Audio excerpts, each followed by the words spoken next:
Chapter 1069. It was not a good feeling to be almost crushed to the point of exploding, but to be completely relaxed in an instant. Jiyu steadied himself and looked up at the other party. The other party asked, "Did Yu Qianqiu ask you to come?" Seeing that Yu Qianqiu's name could really save his life, Xinyu didn't have any other thoughts. He nodded and said, Yes. He asked me to wait for you here. He said to say his name when I see you, so?" Bai Changchun would not listen to him and interrupted.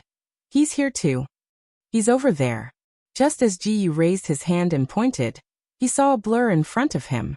His clothes tightened around his waist, and the wind whistled in his ears. He was dragged away by the other party.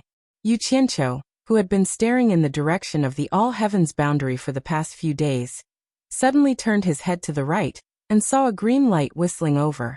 When it approached, it threw out a black shadow, which immediately scared him. Bang! Xinyu cried out in pain and struggled to get up from the ground. Then, Bai Changchun appeared in front of him and looked at him from head to toe. Yu Qianqiu looked at Xinyu in a daze. He didn't know how he had offended Bai Changchun, causing him to make such an entrance.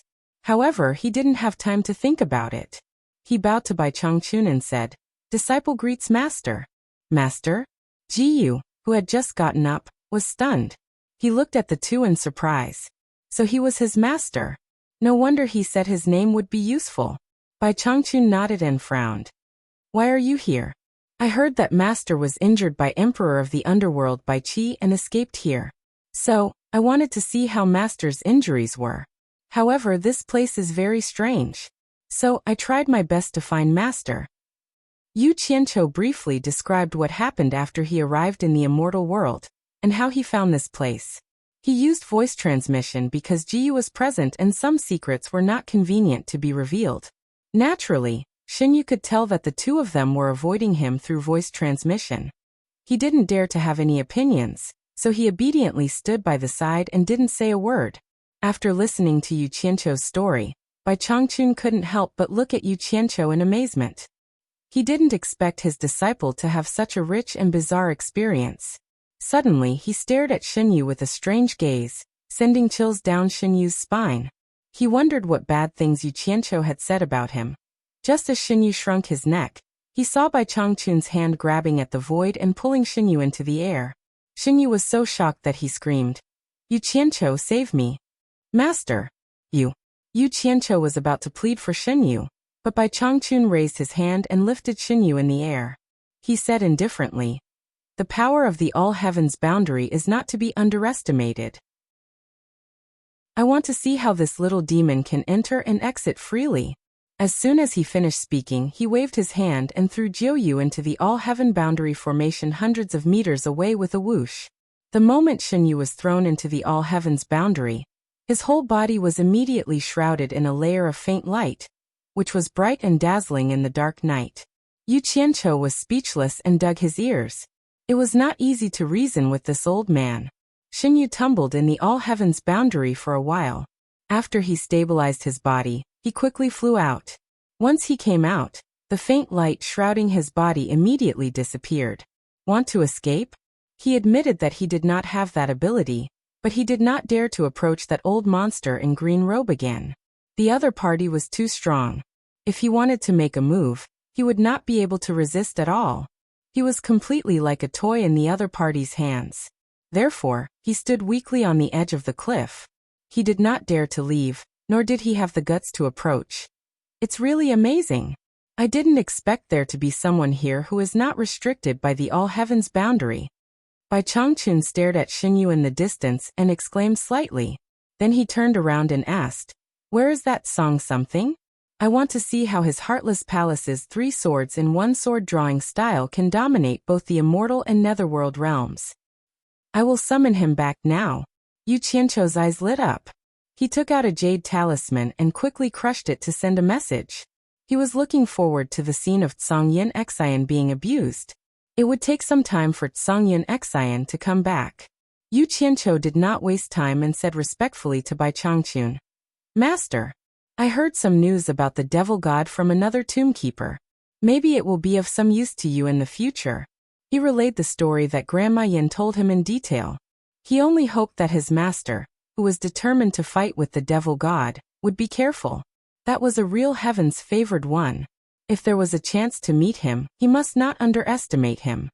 The #1 expert of the god world. Bai Changchun muttered in a low voice. His green robe fluttered even though there was no wind, but his eyes shone brighter and brighter, revealing the uncontrollable passion in his heart. Yu Qianqiu seemed to feel a raging fire suddenly igniting in his skinny chest, burning fiercely. He massacred the divine realm by himself. Even the 6 ancient gods were not his match. Amazing! Bai Changchun let out a long sigh. The green robe on his body slowly calmed down, just like his emotions. He raised his head and looked at the big moon in the sky. His eyes were shining brightly as he said, "It seems that I still have a long way to go. I hope to see the glory of the #1 expert in the divine realm as soon as possible. Only then will my life not be in vain." When these words fell into Yu Qianqiu's ears, he couldn't help but worry. If his master really did encounter that terrifying demon god one day, then he didn't dare to think about it any further in fear. "Master, the current emperor of the underworld should not be your match, right?" Yu Qianqiu asked in a low voice. "Him? No wonder he is the emperor, who controls the underworld." Bai Changchun's eyes suddenly narrowed slightly. He shook his head lightly and said, "When I fought with his underworld generals, I used them as a reference to estimate his strength. In the end, I underestimated the emperor of the underworld's strength. Once we fought, I realized that I was ridiculously wrong. When he attacked, I did not have the strength to resist at all. In just 3 moves he severely injured me. Especially the speed of his attack, it was simply terrifying. Just 1 move. I was hit by his 1,300 punches in an instant. I was severely injured on the spot. If I had not dispersed most of the power in time, I am afraid that I would have died without a complete corpse. You would not be able to see me standing here today." "He is so powerful?" Yu Qianqiu cried out involuntarily. He looked behind him and said, "Could it be that you are still not his match? I heard from Grandma Yen that old man Meng's cultivation has already reached the early stage of the minor god realm. Even he could not do anything to you. Could it be that the emperor of the underworld is more powerful than him? Previously, I thought that the emperor of the underworld's cultivation was the true late stage of the underworld emperor. But after hearing what you said, I understand that the emperor of the underworld's cultivation has probably long surpassed the late stage of the underworld emperor. According to my judgment, he should be slightly stronger than that old man Meng. But you don't have to worry." As he spoke, Bai Changchun suddenly looked at the all-heavens boundary and said, "The all-heavens boundary is a good place for cultivation. I have comprehended a set of magic arts to borrow strength from it. Even if I meet the emperor of the underworld again, although I may not be able to defeat him, it will be impossible for him to seriously injure me like last time.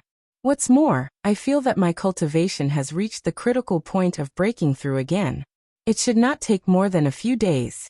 After fighting a few rounds with old man Meng to clear up my doubts, I think it will be about time." Hearing this, Yu Qianqiu slightly lowered his head with a somewhat gloomy expression. He had originally wanted to invite Bai Changchun to the immortal world to solve some problems. After all, who knew if the song he composed would be in line with Emperor Jin's wishes? If Emperor Jin or someone else wanted to deal with him afterwards, he could drag Bai Changchun out to suppress them. In that case, no one would dare to touch him in the future. But now it seemed that Emperor Jin's strength was not weaker than the Emperor of the Underworld, Bai Qi. He was not selfish enough to drag his master into danger. Bai Changchun glanced at him. In fact, from the moment he said that Empress Dowager Jin had issued a decree to force him to compose a song, and the date of the wedding was approaching, Bai Changchun already knew that this disciple was probably asking for his help. Now that this disciple heard that he was not a match for the Emperor of the Underworld Bai Qi, he did not mention anything about helping. It was obvious that this disciple was worried about the safety of his teacher. He could not help but nod slightly in his heart. He had not misjudged this disciple. However, how could he just stand by and watch as his disciple was in danger without doing anything? Bai Changchun clasped his hands behind his back and looked at the starry sky. There were some things that he would not tell Yu Qianqiu now. He was afraid that if he told him, this kid would become lazy and rely on him. This was the biggest taboo for a cultivator. This guy had already had enough adventures. It might not be a bad thing to train him more. A beam of light shot over from afar, and suddenly stopped not far away. Songyan Xian appeared and looked over in shock. Yu Qianqiu and Xinyu both turned to look. Bai Changchun was still looking at the starry sky with his hands behind his back. Unmoved, Songyan Xian recognized the green-robed elder at first glance. It was the legendary person who challenged the emperor of the underworld. He looked closely and realized that the elder was only a mid-stage immortal emperor. He relaxed a little and flashed to Yu Qianqiu's side. He cupped his hands at Bai Changchun and said, "You must be the expert who broke into the underworld royal palace, fought the 4 generals of the underworld, and challenged the emperor of the underworld? I am the great minister of the Heartless Palace, Songyan Xian. Greetings." Bai Changchun tilted his head and looked at him. Then he continued to look at the stars expressionlessly. Songyan Xian's expression was a little awkward. The other party did not seem to care about him at all. Although he was a little unhappy, a person's reputation was like the shadow of a tree. The other party could fight the 4 generals of the underworld alone, escape from the hands of the emperor of the underworld, and play around with the little god Old Man Meng. He admitted that he did not have the ability to do so, so he had to endure it. Yu Qianqiu, who was a little dispirited, immediately became energetic when he saw this. He rubbed his hands and smiled as he introduced Songyan Xian. "Old Song. To tell you the truth, this is my master. This is also the reason why I insisted on coming here." Chapter 1070. He's your master? Songyan Xian was shocked. He looked at the two of them in disbelief and said, "If he's from the human world, then wouldn't you?" Before Yu Qianqiu could say anything, Bai Changchun had already interrupted him with a cold snort. "What's the point of someone who's about to die knowing so much?" Songyan Xian's pupils suddenly shrank. His right hand was already on the storage bracelet on his left wrist. He stared at Yu Qianqiu and said sternly, "Yu Qianqiu, what's the meaning of this?" "He, that." Yu Qianqiu looked at Bai Changchun with an embarrassed smile. He did not know if Bai Changchun had the confidence to kill Songyan Xian. After all, he had personally witnessed Songyan Xian's 3 swords in 1 sword drawing style. It was simply too powerful. Bai Changchun slowly turned around and glanced at Yu Qianqiu. He said, "You killed his grandson. There's already a death grudge between you and him. Leaving him alive will be a disaster. Master will help you get rid of this disaster today." How embarrassing. Yu Qianqiu rubbed his hands together in embarrassment. He did not expect the old man's temper to be so straightforward. He had not even asked for help, and the old man was already going to make a move. Songyan Xian immediately felt a great sense of danger. In a situation where he had no confidence in defeating his opponent, he knew that he could not stay here for long. Just as he was about to quickly escape, he suddenly felt a huge pressure pressing down on him from all directions. His expression immediately changed. "Hi." Songyan Xian exhaled. His steps were as heavy as a mountain. Each step left a deep footprint on the ground. Dong dong dong. The ground shook as he retreated with great difficulty. The closer he got to the other party, the more dangerous it felt. He had thought that it would not be easy for the other party to suppress him. However, when he saw the other party standing with his hands behind his back, he immediately panicked. The other party really did have the strength to kill him easily. He immediately spat angrily. "Bai Changchun, I have no grievances with you. Don't go too far. Let me see your 3 swords in 1 sword drawing style." Bai Changchun's gaze fell on his hands that were about to pull out the sword, and he gave an irrelevant answer. "Don't think about luck. If you don't pull out your sword now, you won't have another chance. Pull out your sword." At this point, Yu Qianqiu, who was behind Bai Changchun, dodged to the side of the cliff with Xinyu. He was prepared to leave if anything went wrong. Songyan Xian knew that there was no turning back now, so he shouted in shock and anger, "Sword drawing style." With a wave of his hand, a dazzling bright light instantly shot out from his sleeve. The light instantly illuminated the world, and the startling light effortlessly broke through the huge pressure around him. Like a delicate heavenly dragon, The incomparably domineering light swept out with a whistling sound, as if it wanted to break the world apart. Almost at the same time, the green robe that was about to be engulfed by the shocking light seemed to be blown by a breeze. As it swayed, the brilliance of the stars and the moon in the night sky seemed to freeze, like a huge disk blocking in front of the skinny body. Xinyu, who was about to flash into the boundary barrier, and Yu Qianqiu, who was about to flash into utopia, were stunned at the same time. This was because they had both seen the domineering power of Tsungyun Xian's 3 swords in one sword drawing style. It was a powerful force that felt unstoppable. However, at this moment, the dazzling light was blocked by the huge void disk that was like a tall mountain. The surrounding air seemed to have been sucked out by the huge disk in an instant. The two of them even felt that the breath in their lungs was forcefully sucked out by the disk, making them almost suffocate. The void disk stood between heaven and earth. It was abnormally grand and huge, and it rippled with a mysterious luster. It blocked the shocking light that seemed to be able to split the world apart. The two of them originally thought that there would be an earth-shattering sound when they collided, but the combination of hardness and softness resulted in silence. Bai Changchun, who was standing with his hands behind his back, raised one hand and stroked his beard. Suddenly, his eyes lit up, and his hand slid out from under his beard.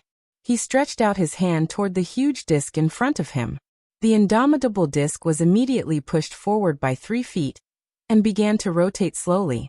It seemed to be rotating with great difficulty under the immense pressure. Humph!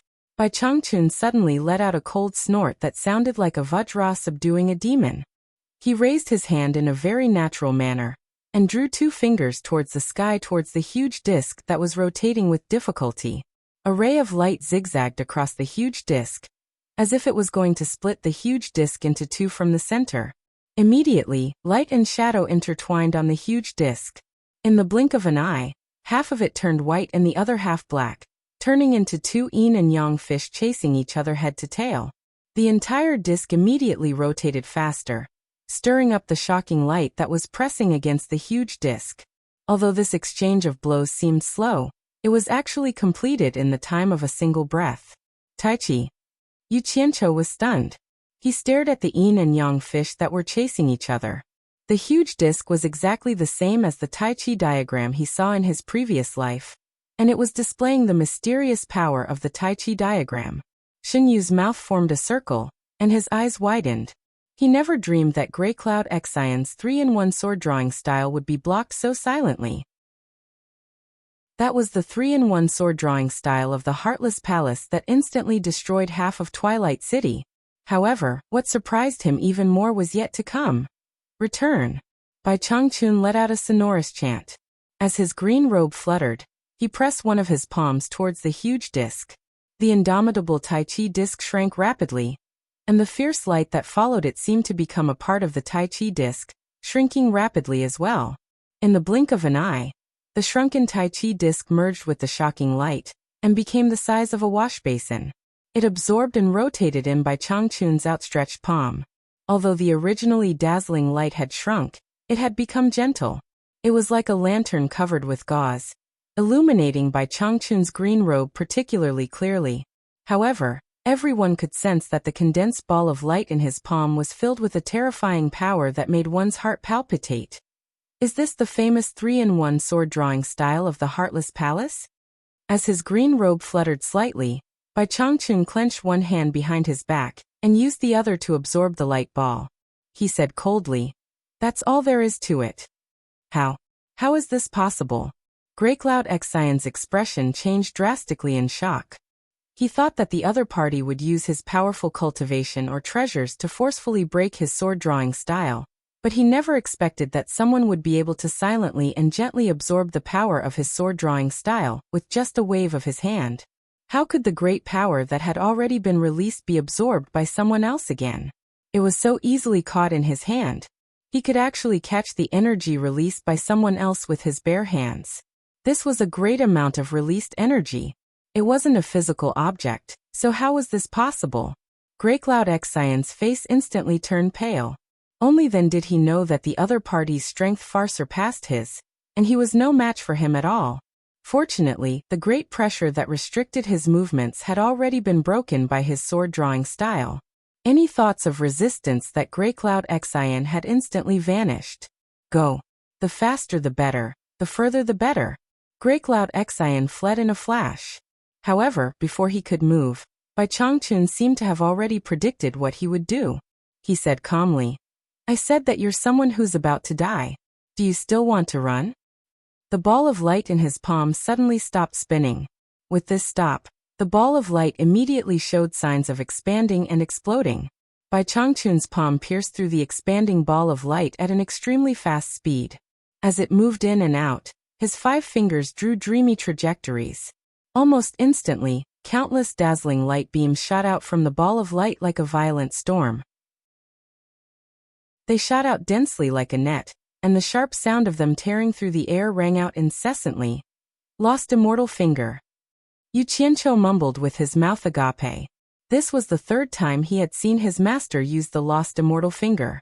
He had never seen anyone survive this move. In reality, Grey Cloud Xian had already teleported and disappeared from where he was. However, his miserable cries could be heard from the void where the countless dazzling light beams shot out. The moment he appeared in the air, he was already riddled with holes by the countless dazzling light beams, and he was devoured in the blink of an eye. Following his miserable cries, his figure could no longer be seen. All that could be seen was a dense meteor shower shooting into the starry night sky. After the energy of the expanding ball of light was vented, Bai Changchun pulled out his palm and pressed down on it. The ball of light was sucked back into his palm and started spinning again. However, its size had shrunk by half. Xun Yu and Yu Qianqiu, who were still standing dumbfounded at the edge of the cliff, suddenly saw Bai Changchun flick his sleeve. The ball of light flew over their heads with a whoosh and entered the barrier of heavens behind them. The 2 silly birds turned around dumbfoundedly with their mouths wide open. They saw the ball of light distort the moment it entered the barrier of heavens. It was quickly torn apart by an invisible energy and silently disappeared without a trace. Such a powerful energy disappeared just like that. The 2 of them slowly turned around at the same time and looked at each other. They felt their throats go dry and they didn't know what to say. Finally, they looked in the direction that Grey Cloud Xian had escaped in. The scene of him being riddled with holes still appeared in their minds. Grey Cloud Xian's miserable cries seemed to still echo in their ears. Grey Cloud Xian, who was a middle-stage immortal emperor, was killed just like that? The 2 of them stole another glance at each other, as if they couldn't accept this reality. Xun Yu's expression was a little ugly. He didn't dare to look straight at Bai Changchun. Worry and hesitation appeared in his eyes. He didn't know if it would be his turn next. Even Grey Cloud Xian was killed so easily. He didn't think he had any chance of escaping. Old song. I'm sorry, I didn't expect him to make a move so quickly. I didn't even have the chance to say goodbye to you. Yu Qianqiu withdrew his gaze from the sky and thought of the huge Tai Chi diagram from before.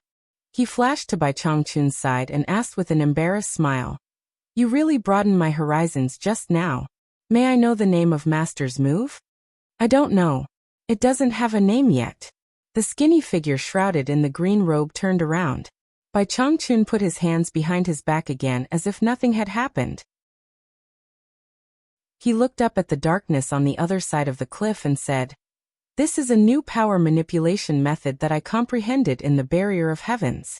One movement is divided into yin and yang. It's mysterious and profound. I still need to continue to comprehend and perfect it. Chapter 1071. Hearing this, Yu Qianqiu was speechless for a while. He felt that this old man was indeed too abnormal. He could easily comprehend some kind of cultivation method. How could others who cultivated the same way as him endure it, especially him, his disciple? The theory of Tai Chi Yin and Yang seemed to have a complete system to follow in his previous life. Unfortunately, he was not an all-rounder who knew everything about astronomy and geography. He did not know much about this mysterious thing. Otherwise, he could really make up a few things to make the old man look at him differently. Is there anything else? Bai Changchun suddenly looked at him and asked lightly. Yu Qianqiu was stunned. He heard a hint of "don't disturb me if there's nothing else" from his master's words. His lips moved as if he wanted to say something, But in the end he still bowed and said, "Seeing that master is fine, disciple is relieved. Disciple still has some things to deal with, so I won't disturb master." Bai Changchun nodded expressionlessly. Yu Qianqiu bowed again and left. Then he slowly took a few steps back and flashed to Shen Yu's side. He tilted his head and stole a glance at his master. He saw that Bai Changchun was still standing with his hands behind his back, looking up at the starry sky. His green robe fluttered in the night wind. Shen Yu looked at Yu Qianqiu with a panicked expression. He did not know what he wanted to do. Yu Qianqiu looked at him with a smile and said, "Don't be nervous. I always keep my word. I promise to help you remove the restriction in your body, so naturally, I will do it. Relax your body." Shen Yu was surprised and happy when he heard this. He looked at him in disbelief. He did not know if what he said was true or not. After all, he had not sent him out as promised. However, it was not up to him whether he believed it or not. He could only do as he was told and relax his body nervously. "Open your mouth." Yu Qianqiu let out a low growl, his 5 fingers grabbing towards Shen Yu's mouth. Shen Yu immediately felt the beat in his body rushing towards his throat. He quickly opened his mouth, and a green light shot out. Yu Qianqiu's hand grabbed, and his fist was hidden in his sleeve. Shen Yu was overjoyed. He touched his chest and confirmed that the thing in his body had been removed. The stone in his heart immediately fell to the ground. He looked at Yu Qianqiu and didn't know what to say. After a while he said incoherently, "I will definitely keep my promise and send you out. No need. I have my own way to leave, but I want you to promise me something else." Yu Qianqiu waved his hand and pointed at the all-heavens boundary outside the cliff. "Every year on this day, you have to wait for me at the river Styx at the border between the endless horizon and here for a day. If I still don't come after a day, you have to come back. How about that?" Then he looked at Bai Changchun. Shen Yu also peeked at Bai Changchun. Although the restriction in his body had been removed, he had no choice but to agree. His master could enter and exit the all-heavens boundary at will. He had completely lost his defensive advantage. The consequences of not agreeing could be imagined. He nodded awkwardly. "I understand. Every year on this day, I will wait for you at the river Styx at the border between the endless horizon and here for a day." A smile bloomed on Yu Qianqiu's face. "Shen Yu, don't blame me for using you. You have to know that you provoked me first. Furthermore, if it wasn't for my help, who knows when you would be able to return here. So we are even now. You can go. Go back to the home you have been away from for 150,000 years. I'm glad to have met you in the netherworld this time. We will meet again if fate allows. I should go back now. Goodbye." Then he smiled and cupped his fists at Shen Yu. Then he turned around and bowed to Bai Changchun, who was standing under the moonlight with his hands behind his back. Just as Shen Yu cupped his fists to return the greeting, he realized that Yu Qianqiu had disappeared without a trace. There was no fluctuation in the air around him. He had no idea where Yu Qianqiu had gone. Did he really leave? Shen Yu was stunned. Then he became a little excited. With Yu Qianqiu's departure, and the words he said before he left, the resentment that had accumulated in his heart disappeared instantly. Thinking about it carefully, Yu Qianqiu did not owe him anything. He even brought him back to the home that he had been away from for 150,000 years. Seriously speaking, he should be thanking him. Shen Yu took a deep breath. The shackles that had been on him all these years had finally been removed. He could be free again. His gaze fell on the skinny old man in a green robe. He bowed respectfully to Yao Yao in silence. Then, he turned into a stream of light and flew away without any worries or fear. After he disappeared into the distance, Bai Changchun, who was standing with his hands behind his back and looking at the stars, suddenly looked outside the celestial boundary. His eyes flickered and he snorted coldly. "How dare you treat my disciple as a performer and sing for you? How majestic of an emperor! Just change the wedding ceremony to a funeral ceremony." As soon as he finished speaking, he flicked his sleeve and turned into a stream of light that flew away quickly. He was heading in the direction of Old Mang. The sun was shining brightly in Utopia. Weeds and wildflowers clustered beside the gurgling stream. On a small mountain surrounded by the stream, Yu Qianqiu stretched out his hand to block the glaring sunlight. After staying in the dark netherworld for a long time, he really could not adapt to the sunlight. After a while he put down his hand and looked around at the lush greenery at the foot of the mountain. It was so good to take a breath of fresh air. He could not help but sigh. Humans and ghosts are indeed different. People should stay where they are. After saying that, he closed his eyes again. After a moment of silence, he slowly shook his head and opened his eyes. He found that he had indeed completely lost contact with the tomb of the god of sin. Not only could he not find Bai Changchun, but the silver ball that he had thrown inside did not respond at all. He did not know what trick there was in the tomb of the god of sin to be able to isolate the outside world. It was impossible to enter and exit the tomb of the god of sin at any time. Fortunately, he had made preparations in advance. He made an agreement with Shen Yu once a year, so he had the opportunity to enter and exit the tomb of the god of sin. It was unknown what he thought of, but after shaking his head he disappeared again. The sky was high and the sky was wide. At the peak of the love mound that suddenly emerged from the sea of clouds, Mei He, whose clothes were fluttering in the wind, held both of his hands with a gloomy expression. There was a broken nameplate in his hands. The owner of this nameplate was Grey Cloud Xian. The breaking of the nameplate meant that the owner had died. Opposite him was the tall and thin Wang Qing. His wide blue robe was fluttering in the wind, and his long hair, which was not tied up, fluttered behind him. The eyes in the two holes of the silver mask were cold. He stared motionlessly at the nameplate in Mei He's hands. No one could see what expression he had on his face. Suddenly, there was a rustling sound not far away. Mei He felt that the wind that swept back and forth on the mountain peak had solidified. He turned his head and saw that the 6-dragon snow blue, which was originally restrained, was now overflowing with light. The huge sword that was half inserted into the mountain peak was slowly being pulled out by itself. Mei He could feel the anger of his honored master. Thinking about it, the only one in the Heartless Palace who could use the 3-in-1 sword drawing style was the High Priest. The death of the High Priest was indeed a huge loss to the Heartless Palace. With a clang sound, the 6-dragon snow blue returned to its original position. The flowing light was restrained again, and the wind swept back and forth on the mountain peak again. Mei He raised his head slightly to look at his honored master, but he saw that his honored master had already turned around. He could only see his honored master's back. He said in an indifferent voice, "I will go down the mountain to attend Jintai's wedding ceremony in a few days. Before that, I don't want to be distracted. Release the news that your eldest senior brother has died. Take the opportunity to find out the cause of his death to deceive others. You will personally lead people to the netherworld, and take the core forces of the Heartless Palace away in batches. When you reach the netherworld, there will naturally be people who will receive you." Mei He's waist straightened. He immediately felt that something was wrong.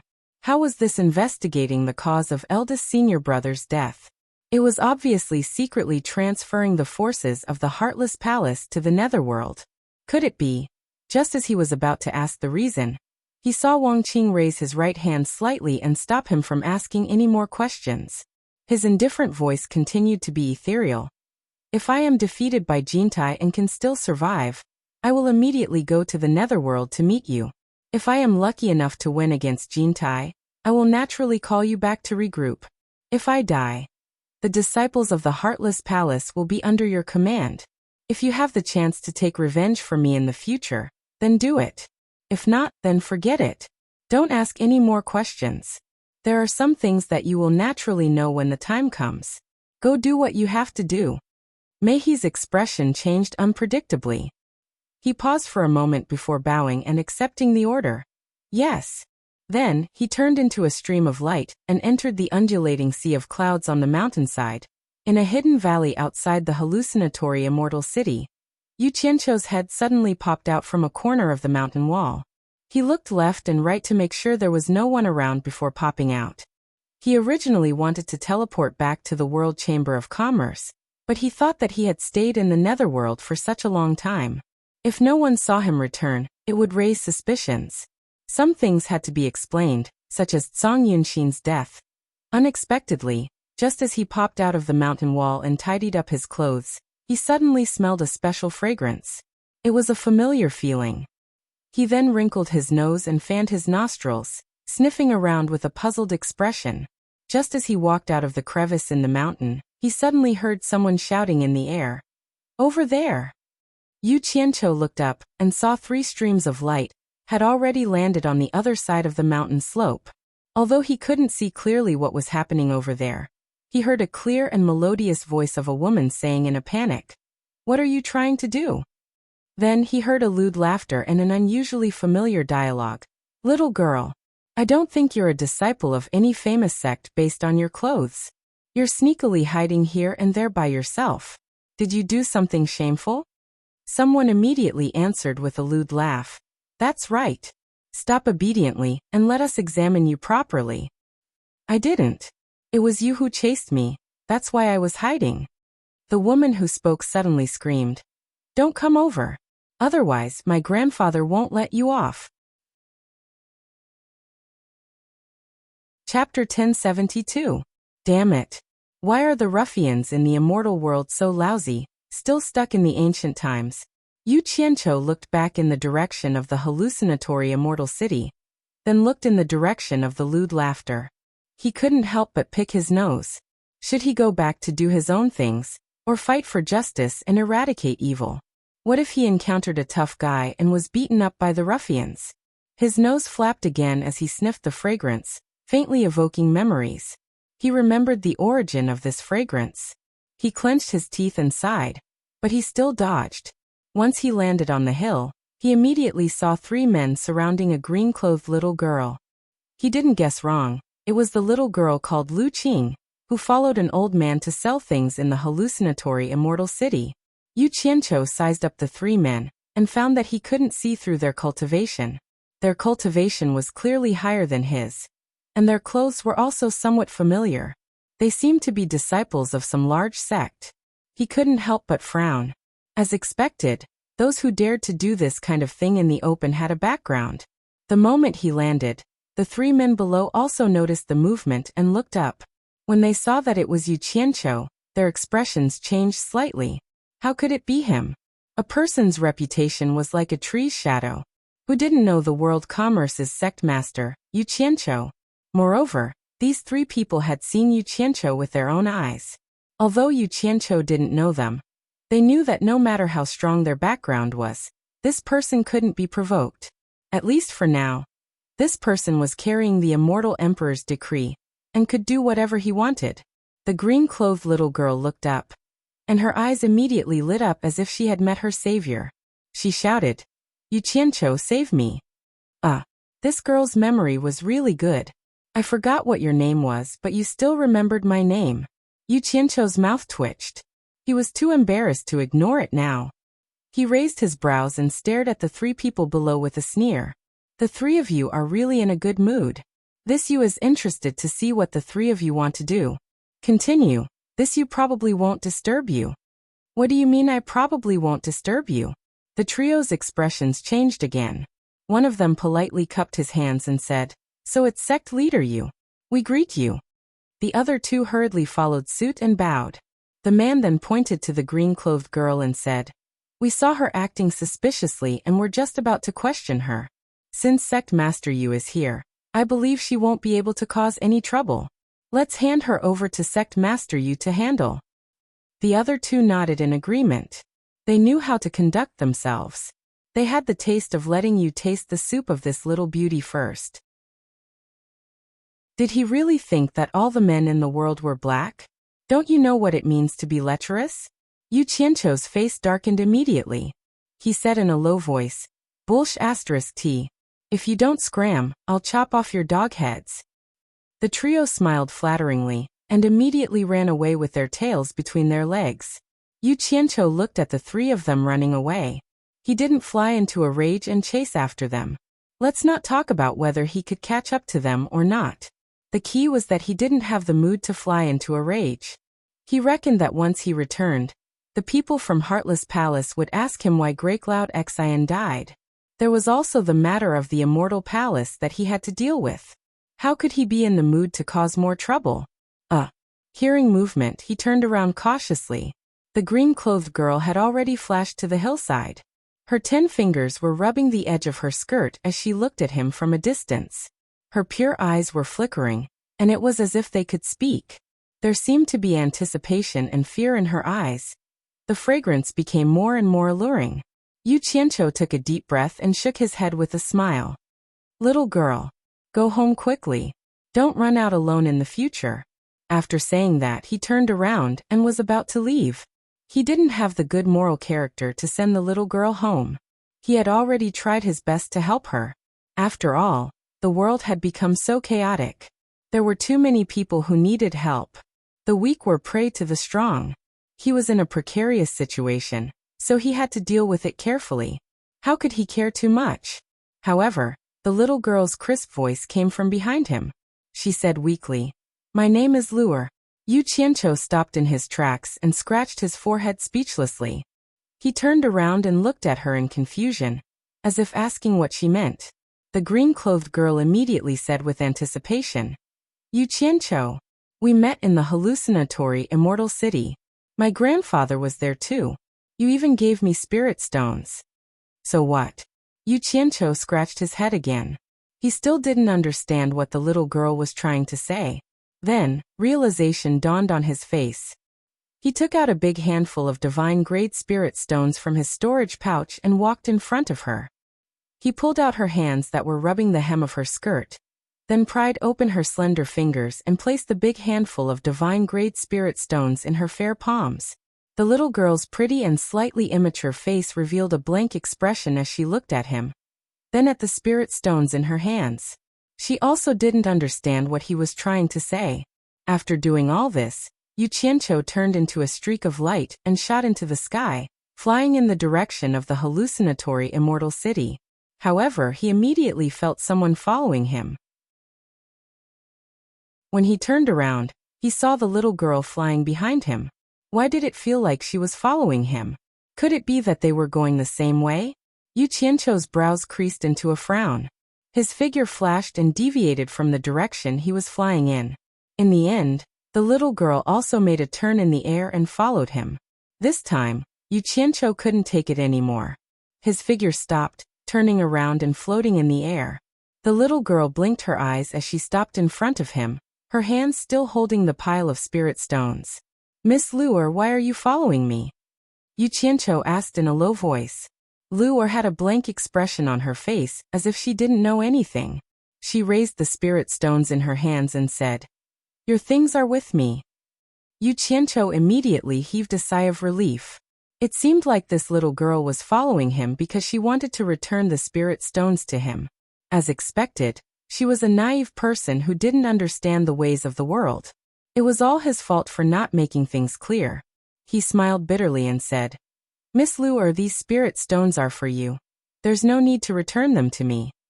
Who knew that Luer's head would shake like a rattle drum, and she said, "My grandfather said that people's hearts are sinister. I can't simply take other people's things." Yu Qianqiu was choked by her words. He didn't know whether to laugh or cry as he said, "Since you know that people's hearts are sinister, you still dare to run around with me? I'll give you the spirit stones. Quickly go home and don't follow me anymore." "But you're a good person," Luer said very seriously. However, when she heard that the spirit stones were for her, she kept the things in her hands impolitely. These words were really ironic. Why don't I feel like I'm a good person? Yu Qianqiu scratched his nose in embarrassment and sized up the little girl again. He realized that her cultivation was similar to his and couldn't help but grit his teeth. Such a naive little girl with a low cultivation was like a piece of fatty meat wherever she went. He really didn't feel at ease letting her run around alone. He then asked somewhat gloomily, "I say, Luer, where's your house? How can your grandfather feel at ease letting you run around alone?" Luer lowered her head slightly and said, "I also don't know where my house is. I snuck out alone. My grandfather still doesn't know that I ran out. I can't find my way back." After saying that, she looked at Yu Qianqiu with eyes filled with anticipation, as if she was saying, "Take me in." Yu Qianqiu's expression collapsed. How could the World Commerce Association casually take in outsiders? He wanted to immediately harden his heart and leave, but he couldn't win against the other party's clean and clear eyes. After hesitating for a while, he still gave in and asked, "Then what if your grandfather wants to find you but can't find you?" "He won't." Luer shook her head repeatedly and said, "If grandfather discovers that I'm not here, as long as I'm still in the immortal realm, he can find me anytime he wants. He can sense where I am." There was such an ability. Wouldn't it have the same effect as his own golden beads? Yu Qianqiu's face was filled with suspicion as he said, "Since it's like this, then follow me first. When your grandfather finds you, then you can go home with your grandfather." After saying that, he suddenly had a feeling of abducting a good person. Lu nodded her head repeatedly in response, as if wishing for it to be so. This unlucky girl who cheats people. Yu Qianqiu rolled his eyes at her and shouted, "Follow me." His figure flashed and flew towards the direction of the illusory immortal city. Luer followed with an excited expression. The sea of clouds in front of them was filled with flowing lights of all colors. The two of them also entered the sea of clouds one after the other. Here, Yu Qianqiu deliberately slowed down his flying speed to let others have a chance to see that he had returned. As expected, his return was like a stone that caused 1,000 ripples, immediately causing a commotion in the illusory immortal city, on the rooftop of the World Commerce Association. Deming Luan and Wei Chuanqiu were excitedly surrounding Yun Peng and talking about something. When they saw Yu Qianqiu land with a young lady, their expressions froze and they looked at Luer with astonishment. Luer moved behind Yu Qianqiu in fear. Yu Qianqiu looked at the three of them in confusion. Before he landed, he clearly saw that the three of them were filled with excitement and didn't know what good thing had happened. The three of them didn't ask about his return. Instead, it was Wei Chuanqiu who lifted her chin towards Luer and said with a frown, "Yu Qianqiu, who is this young lady?" Deming Luan's eyes flickered. He faintly felt that he had seen this young lady somewhere before. "She's called Luer. I picked her up on the road. Let me make arrangements for her first before coming back to talk."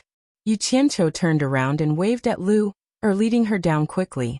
Walking in the corridor, he could faintly hear the sound of mahjong tiles being shuffled. Following the source of the sound to a door, Yu Qianqiu pushed open the door and couldn't help but reveal a bitter smile. The women were all here, for fighting bitterly and one watching. He really didn't know where they got their patience from to never get tired of playing. Actually, he had wronged them. They didn't know that no matter how fun it was, it couldn't withstand playing it day after day. This mahjong tile that didn't have any stakes had long lost its initial passion. The women usually cultivated in their own rooms. Coincidentally, Ziyi pulled them over to play today on a whim and coincidentally bumped into them when he came back.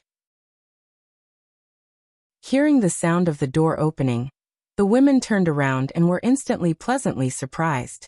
Those who were sitting all stood up. Ziyi even pushed the mahjong tiles away with a crash and exclaimed excitedly, "Big liar! You're back!" Chapter 1073. Hearing this, Yu Qianqiu's smiling face immediately sunk. He came back happily, but he couldn't seem to be happy when he met this woman. She made a fuss in front of everyone, and didn't know what it meant to give others face. Yu Qianqiu gave her a dark look and moved to the side, making way for Luer behind him. The little girl looked curiously and timidly at the beautiful sisters in the room.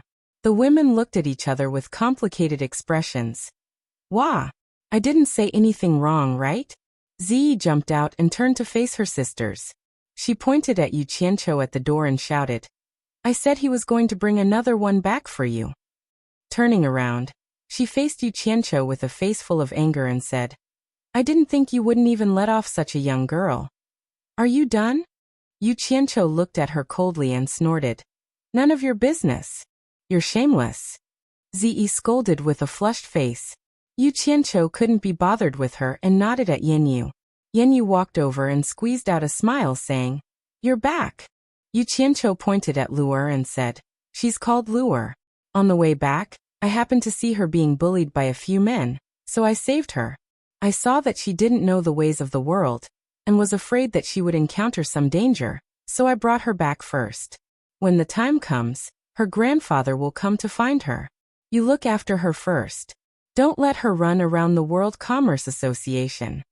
Once these words were said, the women immediately understood. So it was like this. It wasn't what everyone thought at all. The furious Ze immediately became incomparably embarrassed. Her mouth pouted a few times and she lost her temper. Yu Qianqiu's gaze swept across the few women, and coincidentally met with the 100 Charms Beauty's gaze.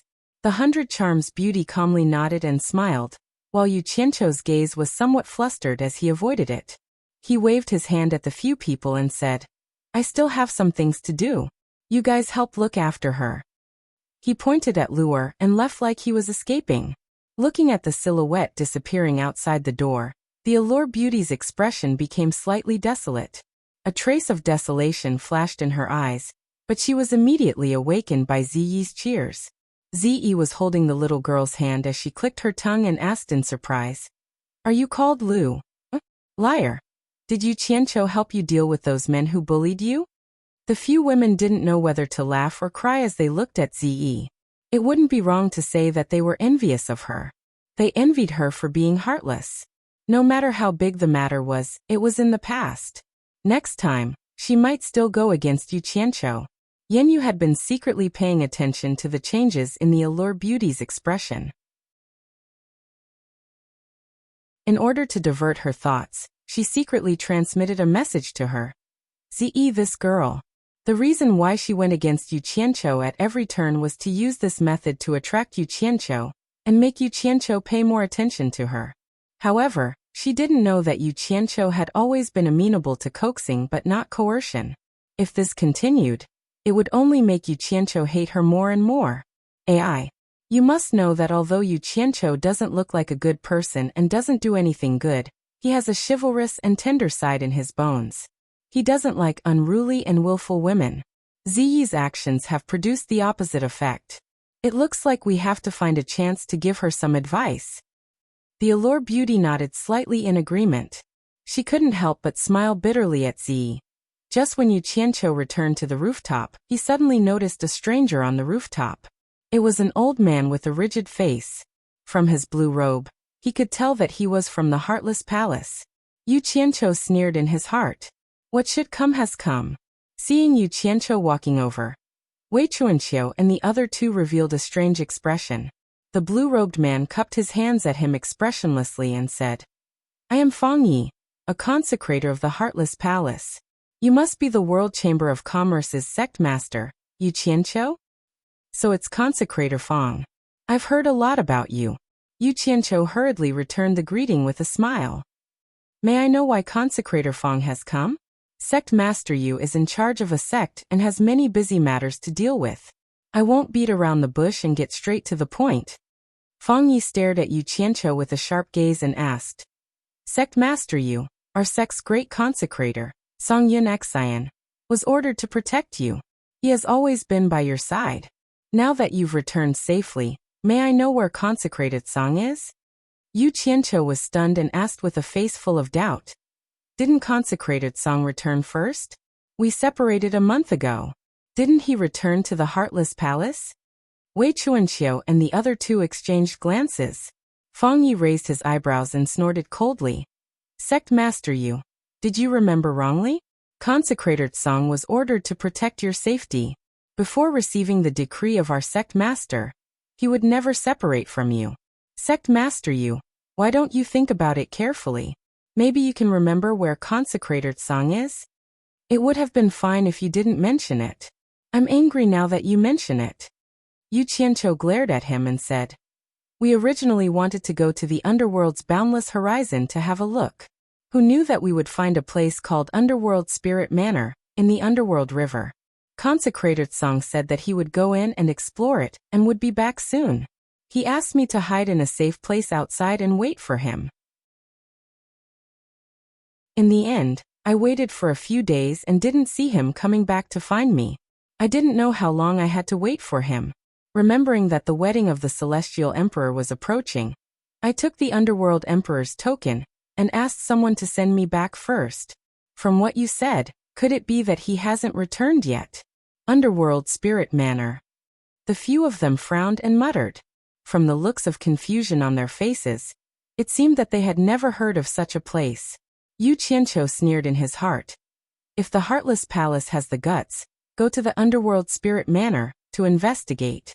I will wait for the good news. Fang Yi opened his eyes and looked at Yu Qianqiu and said slowly, "Not long before Sect Master Yu returned, I received a message from the sect saying that the nameplate belonging to Consecrated Song had shattered. In other words, Consecrated Song is dead." The other three were not surprised at all. Obviously, they had already heard about this from him. They all stared at Yu Qianqiu without blinking, as if they wanted to see something from his face. In the end, Yu Qianqiu said with a face full of shock, "Consecrated Song is dead? How is this possible? How many people in the world can block his 3 swords as one sword drawing style? When did this happen? It's easy to dodge a spear in the open, but hard to guard against a stab in the dark. I received news that Consecrated Song met with an accident early this morning." Fang Ye's indifferent expression suddenly paused. As he said this, he recalled that the location of Consecrated Song's accident was in the underworld. Moreover, Yu Qianqiu had returned on the same day. How many people in the world could rush to the illusionary Immortal City from the exit of the underworld in less than a day? After pondering for a while, Fang Yi cupped his fists and said, "Since Sect Master Yu doesn't know, I won't disturb you anymore." As he said this, he specially cupped his fists towards Yin Peng. "Congratulations, Mountain Lord Bai Yin, for breaking through to the intermediate stage of Immortal Emperor. Everyone farewell." Then he turned into a flowing light and left. After everyone saw him off, Yu Qianqiu looked at Yun Peng and said in shock, "Senior Yun's cultivation has broken through to the intermediate stage of Immortal Emperor?" Yun Peng revealed a rare smile. "This is all thanks to the Phoenix true blood you gave me. There's no need to be courteous with him. This is what he should do. You helped him guard his home, so it's natural for you to give him something." Wei Chuanqiu waved his hand and looked at Yu Qianqiu with a face full of annoyance. "Back then, I felt that it wasn't right for you to get Consecrated Song Yin to protect you. Tell me the truth, is Consecrated Song Yin's death really not related to you? You can't wash yourself clean even if you jump into the river Styx, believe it or not," Yu Qianqiu said perfunctorily. "All right, now is not the time to argue about this." De Mingluan raised his hand to stop the two from bickering. He stared at Yu Qianqiu and frowned. "It's good that you're back safely. Do you know that with the Immortal Emperor's wedding approaching, Immortal Empress Ji Wu has asked you about your composing progress multiple times? Everyone in the Immortal Palace is very concerned, and has sent me multiple messages. As the leader of the Merchant Association, I have personally gone to the World Merchant Association many times for this matter. Since you're back, quickly prepare to go to the Immortal Palace with me."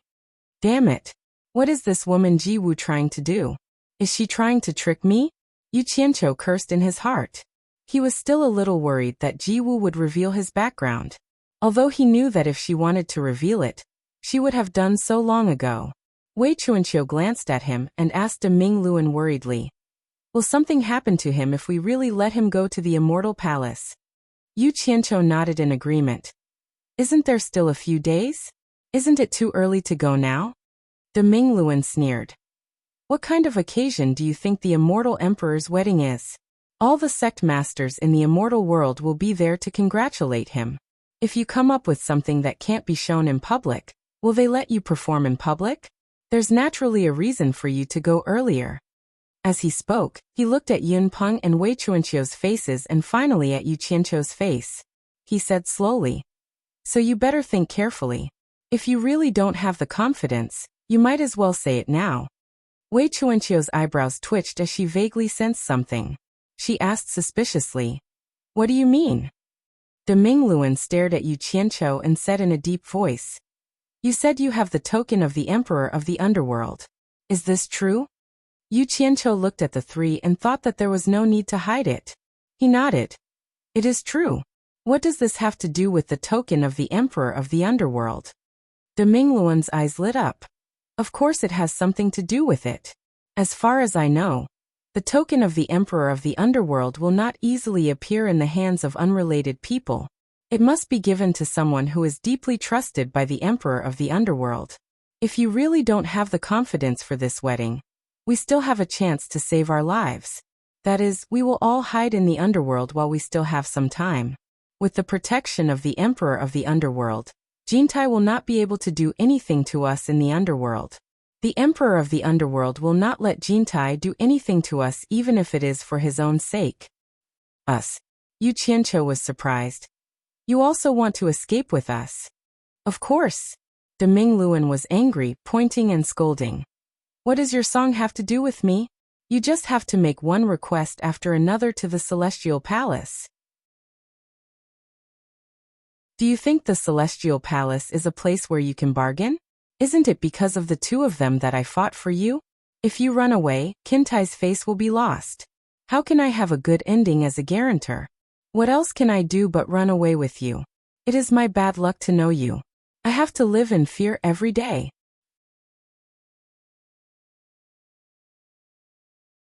Chapter 1074. Wei Chuanxiu and Yinpeng looked at each other. They had known the big bright wheel for so many years, and it was rare to see him lose his composure like this. It was obvious that he was really unhappy, or that he had no confidence in Yu Qianqiu's trip to the Immortal Palace. The two looked at the culprit at the same time. Yu Qianqiu was also quite embarrassed. The big bright wheel treated him sincerely and helped him everywhere. If he destroyed the big bright wheel's rice bowl and forced him to flee for his life, it would be really unfair to him. He smiled awkwardly. To tell you the truth, I went to the endless horizon of the underworld this time, and the Emperor of the Underworld happened to be there. The Red Armor Army invited me to meet the Emperor of the Underworld. To be honest, the Emperor of the Underworld is quite friendly to me. The others rolled their eyes when they heard this. He made it sound like he was a big shot. Wei Chuanqiu sneered and lamented. You have to believe it. It is all true. But the key is that the token of the Emperor of the Underworld in my hand was accidentally obtained from someone else, not because I am a trusted person of the Emperor of the Underworld. They looked at each other, and Wei Chuanqiu asked in surprise. In that case, you still dared to take it out to deceive people in Twilight City? Damn it. The army of the Underworld wanted to kill me. I took out the token of the Emperor of the Underworld for the sake of emergency. Yu Qianqiu shook his head and smiled bitterly. In fact, I didn't know it was the token of the Emperor of the Underworld before I took it out. I only knew that it should be of some help.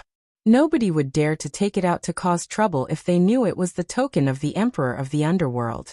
In fact, it was because of this that the Emperor of the Underworld asked the Red Armor Army to interrogate me at the Endless Horizon. They were stunned, not expecting such a thing to happen. That's strange. Where did you get the token of the Emperor of the Underworld? Wei Chuanqiu looked up and down at the intact Yu Qianqiu and said, Since you met the Emperor of the Underworld, did he just let you go? It is because he let me go that I feel strange. Yu Qianqiu shrugged at the great bright wheel and said, There are still many things that I don't understand about this. Do you think I would dare to bring everyone to the netherworld? What if we fall into a wolf's den right after escaping from the tiger's mouth? Even though he said this to everyone in reality, he didn't want to easily escape until the last moment. If he didn't run, he would still have a chance if he worked hard, but if he ran, then all his years of hard work in the immortal world would be wasted, and he would have to start from scratch again. The most important thing was that he still had a way out at the critical moment. Even if he wanted to escape, there was no need for him to take the risk of escaping to the netherworld. Then what do you want to do? De Mingluan asked.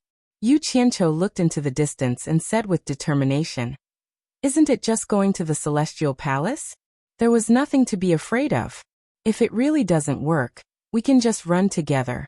I've already prepared an escape route for everyone. No one can do anything to us. After his experience in the All Heavens boundary, in terms of mentality, the Celestial Palace could no longer give him too much pressure. When they heard this, they looked at each other. They didn't know whether it was true or not. De Mingluan narrowed his eyes and looked at him for a while, then said in a deep voice, In that case, I have nothing to say. I'll go back and give some instructions. I'll look for you later. With that he flew away. De Mingluan went to make preparations. Yu Qianqiu, who had just returned and had to rush to the Celestial Palace, naturally had to make some preparations. After having a secret discussion with Wei Chuanqiu and Yin Peng on the rooftop, He quickly went downstairs and hid in a room. He took out the token of authority of the Chamber of Commerce Alliance, and the token of passage to the underworld that the great Ming Luan had given him. He held one in each hand and waited for a while. Because the token of authority of the Chamber of Commerce Alliance was too obvious, he put it away. As for the Netherworld Passage token, he didn't stand on ceremony. It might be difficult for others to imitate, but it wasn't difficult for him at all. He used Jinju to make dozens of tokens in one go as templates, so that he could imitate it when needed. After doing this, he quickly gathered the lords of the various countries to meet in the conference room on the 21st floor. In the end, he found that everyone couldn't resist the temptation in the end. They used elixirs and the Immortal Ascension Passage to forcibly raise their cultivation to the early stage of small immortal. In this regard, Yu Qianqiu expressed his understanding, because a small number of them had already reached the end of their lifespans.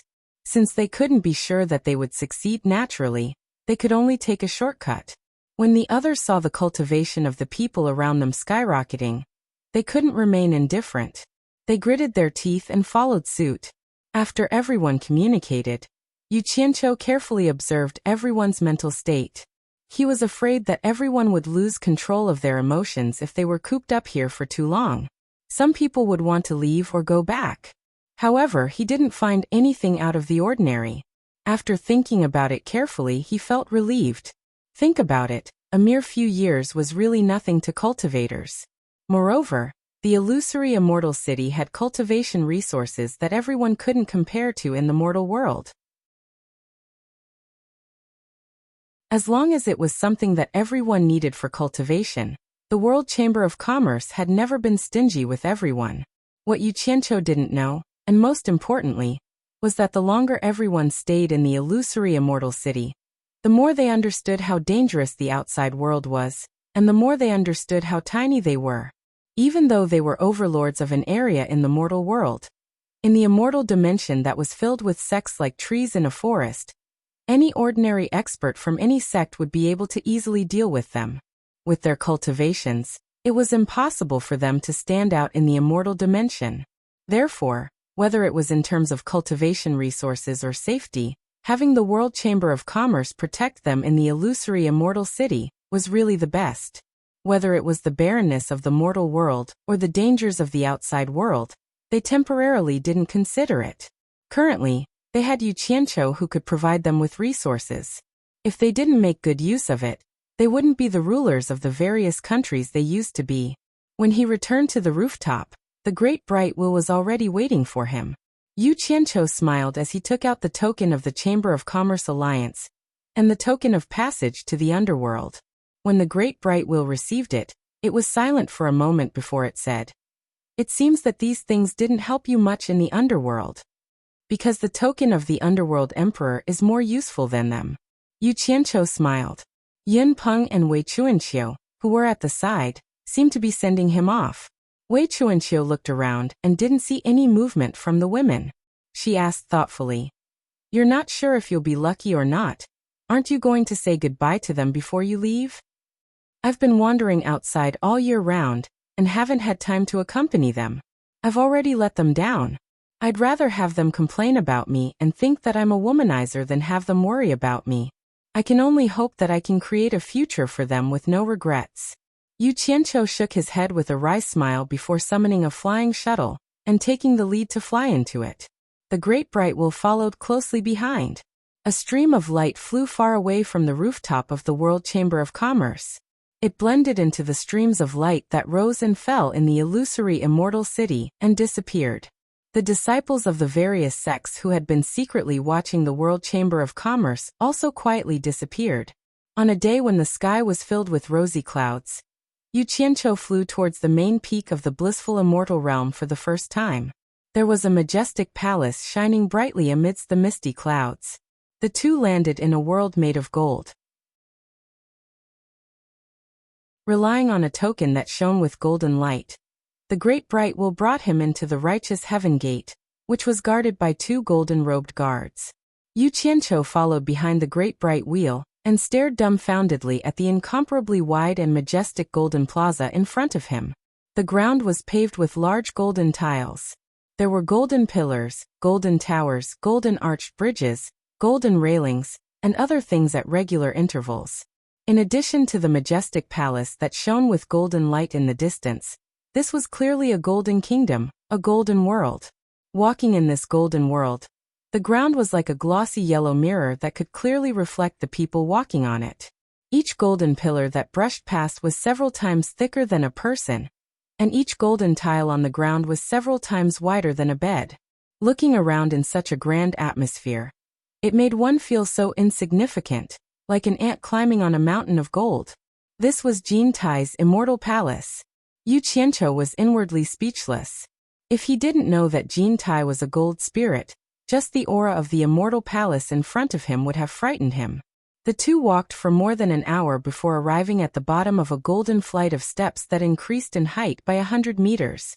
At the top of the flight of steps was the huge immortal palace that shone with golden light. It made one look up at the mountain and added a sense of oppression. On both sides of the flight of steps, there were halberd-wielding guards at regular intervals. The strict atmosphere was used to guide people. The Great Bright Wheel suddenly raised its hand, and the two stopped at the bottom of the flight of steps. On the way here, the Great Bright Wheel had told Yu Qianqiu that normal people were not allowed to use spells to fly within the immortal palace. They could only walk. Yu Qianqiu looked at the flight of steps and was speechless. What kind of rule was this? They had already walked for more than half an hour. Adding on the flight of steps that were hundreds of meters high, wouldn't it be a waste of other people's time? Just as he was thinking, he saw a person who violated the rules. Instead of walking, she directly flashed down from the flight of steps and landed on the lowest step in front of the two of them. The person who came was wearing a golden robe. Not only did she look old, she was actually an old lady with wrinkled skin and white hair. Her eyes were as sharp as an eagle's as she looked at Yu Qianqiu, causing Yu Qianqiu's heart to jump. Someone who could brazenly violate the rules of the immortal palace was naturally not an ordinary person. Yu Qianqiu was muttering the identity of the person who came. The Great Bright Wheel had already secretly warned him. This person is the chief steward of the immortal palace. Her name is Nie Xiaoqian. Her son is the commander of internal affairs He Lai, who controls the immortal palace guards. Both mother and son have high cultivation, and can be said to be the two people the immortal emperor trusts the most. After saying this secretly, the Great Bright Wheel quickly cupped his hands and bowed to the person who came. Greetings, Chief Steward Nie. Nie Xiaoqian? Her name is Nie Xiaoqian? Why isn't her son surnamed Ning? The corner of Yu Qianqiu's mouth couldn't help but twitch. He was quite shocked. This Chief Steward Nie ignored the Great Bright Wheel and stared at Yu Qianqiu. She asked indifferently, "You are Yu Qianqiu?" Yu Qianqiu hurriedly bowed and said, "Yu Qianqiu greets Chief Steward Nie."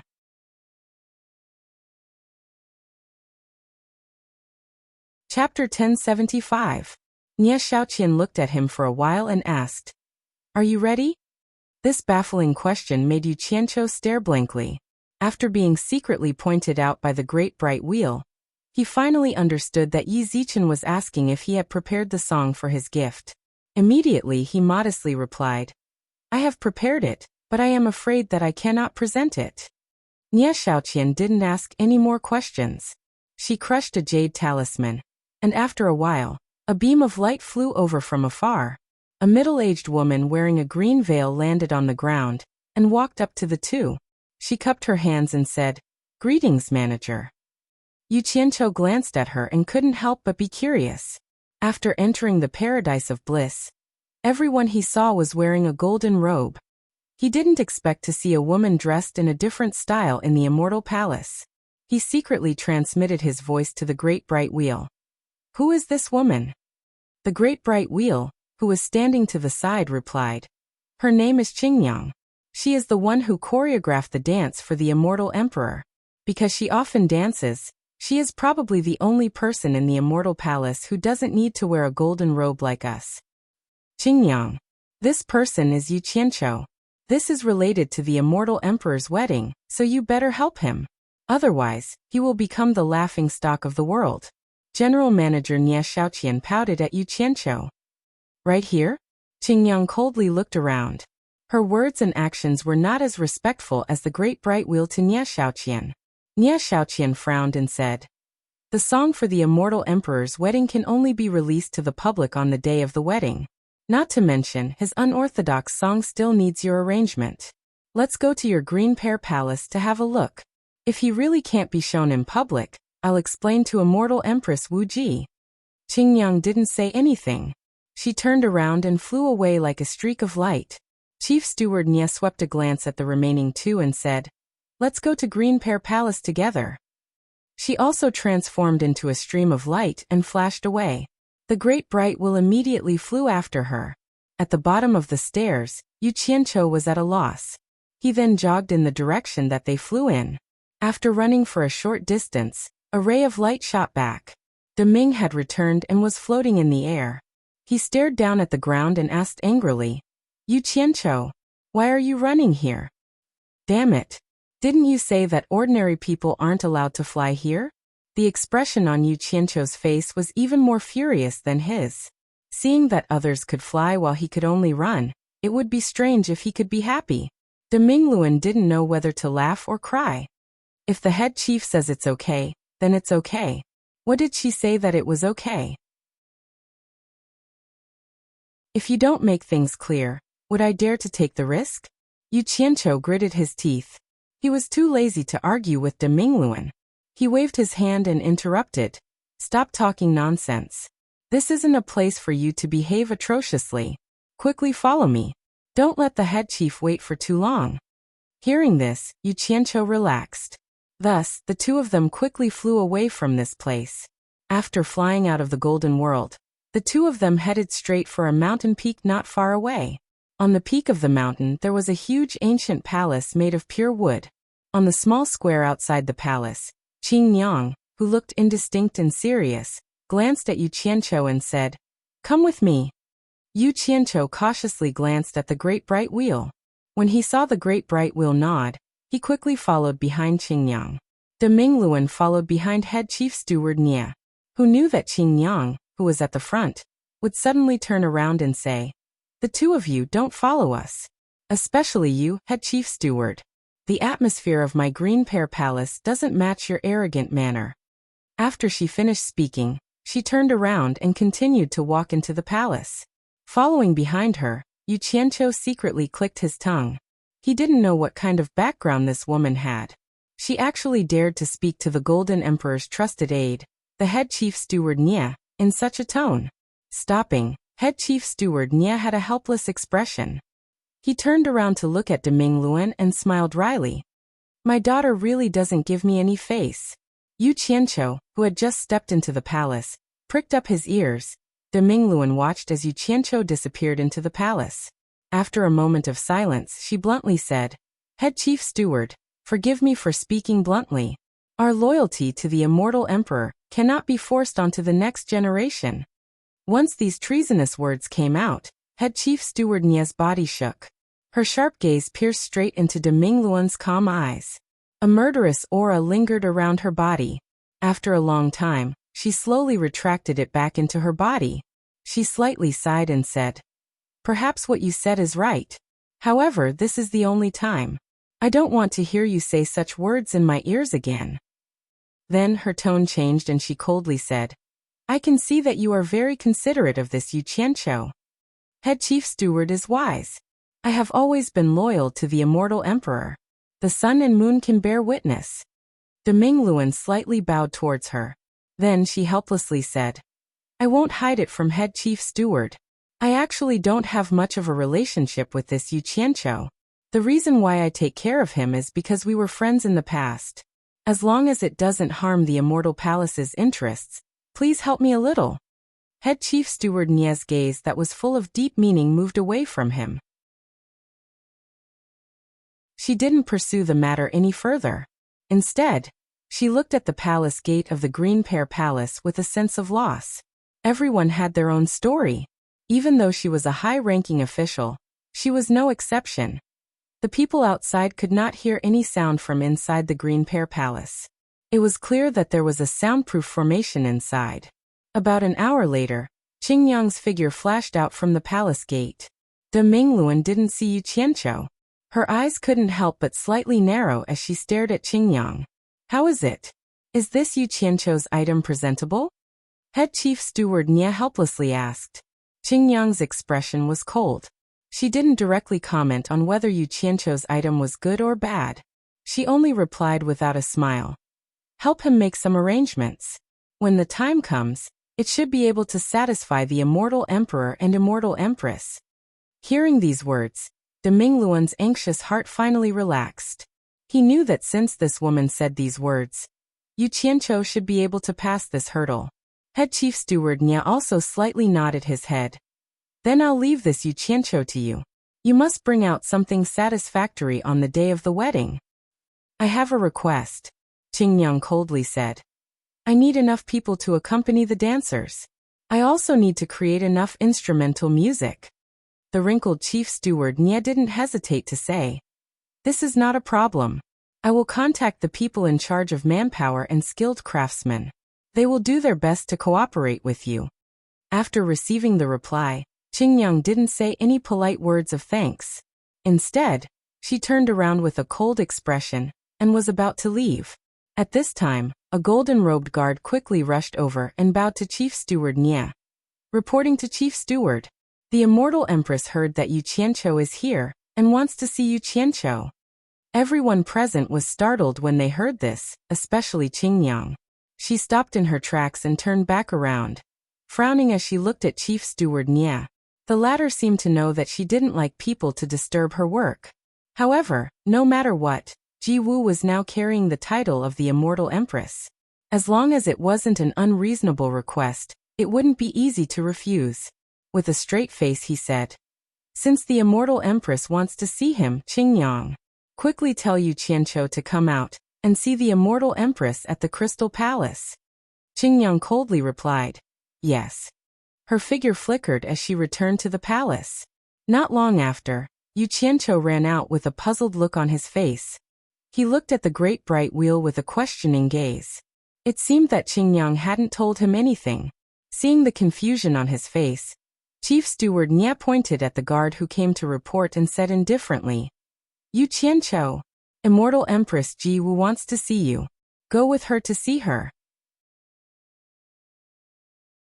After that, quickly return to the Green Pear Palace and continue to listen to her orders.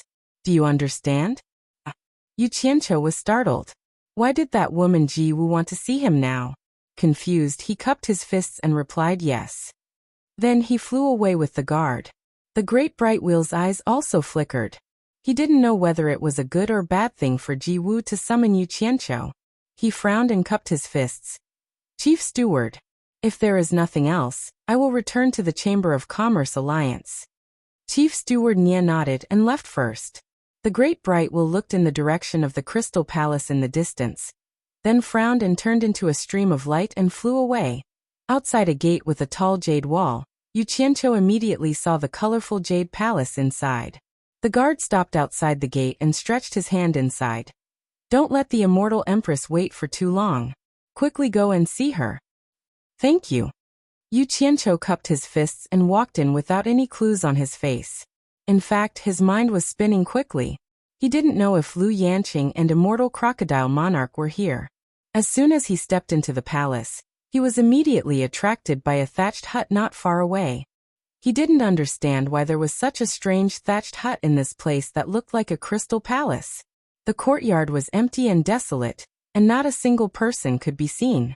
Just as Yu Qianqiu was wondering why the dignified Immortal Queen's residence did not have a servant, he saw a familiar person walking out of the palace door in front of him. It was none other than Lu Yanqing.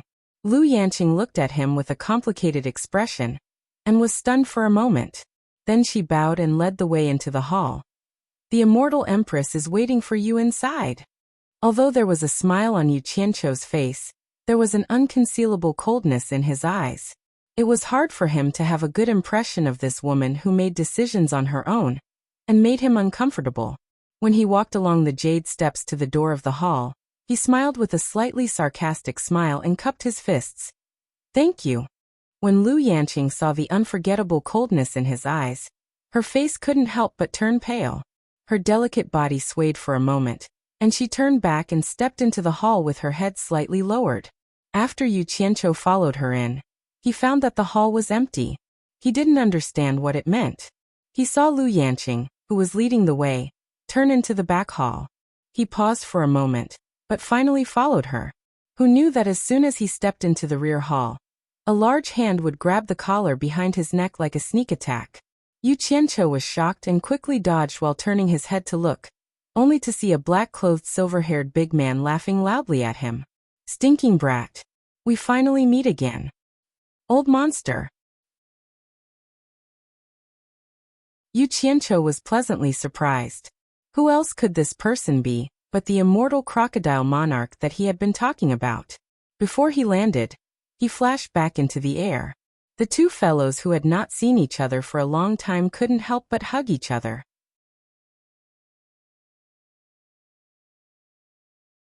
Chapter 1076.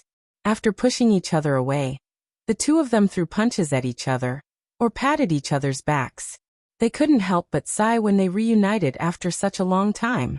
During this time, Yu Qianqiu faintly noticed that the strength of the other party's hands seemed to be a little weaker than before. He remembered that when the other party casually patted him twice, he had to grit his teeth in pain. Now it was just like that. He didn't think too much about it. It was probably because his cultivation had improved. He smiled and looked up and down. Old monster, how have you been these years? Immortal Crocodile's expression stiffened slightly. He pushed him and waved his hand to change the topic. Let's not just talk about ourselves. You and Sister Ji Wu can be considered old acquaintances. Hurry up and say hello. Yu Qianqiu looked over and saw Lu Yanqing accompanying a woman with a noble temperament that was even more beautiful than Yu Qianqiu. Her long white dress slid down the jade stairs behind her like flowing water. Her black eyebrows, eyes, nose, and red lips were all shockingly beautiful. This was not the first time he had met this person. If it wasn't immortal monarch Ji Wu, who else could it be? Beautiful. No wonder Jin Dun wanted to marry her. In order to show respect or politeness, Yu Qianqiu stopped his eyes from sliding to the other party's full chest. He smiled bitterly and bowed. Yu Qianqiu greets the immortal empress. Ji Wu's beautiful eyes carefully looked at Yu Qianqiu. Although it wasn't the first time she had met Yu Qianqiu had a head full of braids and his skin was bronze. He was dressed like a barbarian. It was the first time she had seen Yu Qianqiu's original appearance. In the end, she found that it didn't match the elegant and handsome scholar in her mind. She was somewhat disappointed. After a pause, she said faintly, Yu Qianqiu, we meet again. Yu Qianqiu is honored to be able to see you again. Yu Qianqiu's words and actions remained respectful and courteous, but he was actually cursing in his heart. If it wasn't for this woman calling him out, he wouldn't have been tossed here to do such a disgusting thing. Ji Wu didn't seem to like the title Immortal Empress. She frowned a few times. Immortal Crocodile was also a little unhappy. He frowned and waved his hand. All right. Stop pretending to be refined. I know better than anyone what kind of person you are. Little sister Ji Wu spent a lot of effort to bring you here not to listen to your flattery. Do you know why she brought you here? In any case, it was definitely not something good. Yu Qianqiu's expression did not change. I don't know. Immortal Crocodile chuckled coldly and circled around him until Yu Qianqiu's hair stood on end. He clicked his tongue and said, Kid, you're not simple at all. You actually found a way to come to the immortal realm from the human world, and set up a sect in the immortal realm. Are you trying to bully others because they don't know your background? Thank you, Immortal Empress and Brother Crocodile, for keeping my secret, Yu Qianqiu said politely, but in his heart, he was wondering what this guy was trying to do by beating around the bush. It's good that you know. Immortal Crocodile placed his big hands on Yu Qianqiu's shoulders and said sincerely, Then shouldn't you express something? Express something? Yu Qianqiu broke away from his hands and asked warily, Express what? Immortal Crocodile glanced at Ji Wu, then turned back and said firmly, I won't hide it from you. Little sister Ji Wu didn't want to agree to this wedding at all. It was Lady Jean who threatened her with my life that forced little sister Ji Wu to agree. The two of us have always wanted to escape, But there are many experts in the paradise immortal realm. With our strength, we can't escape at all. When we were in the human world, I saw the magic of your teleportation formation, Yu Qianqiu. Please help us this once. Use the teleportation formation to send us back to the human world. How about that? This. Yu Qianqiu secretly glanced at Lu Yanqing and asked secretly, "Did you tell them the secret of going back and forth to the human world?" "No. I didn't say a word about this," Lu Yanqing replied quietly. Yu Qianqiu was relieved when he heard this. He smiled bitterly at Immortal Crocodile and said, "If you knew this would happen, you wouldn't have come back from the human world. I'm afraid I'll have to disappoint you now. There's nothing I can do about this." It wasn't that he didn't want to help, but he didn't dare to. He and Jiwu didn't have any friendship at all. It was not worthwhile to take risks for her. Although he had some friendship with Immortal Crocodile in the human world, it was built on the basis of mutual benefit. Their relationship had not reached the point where they could reveal any secret. Besides, when he came here, Immortal Crocodile's wife disappeared. If he didn't suspect him, who else could he suspect?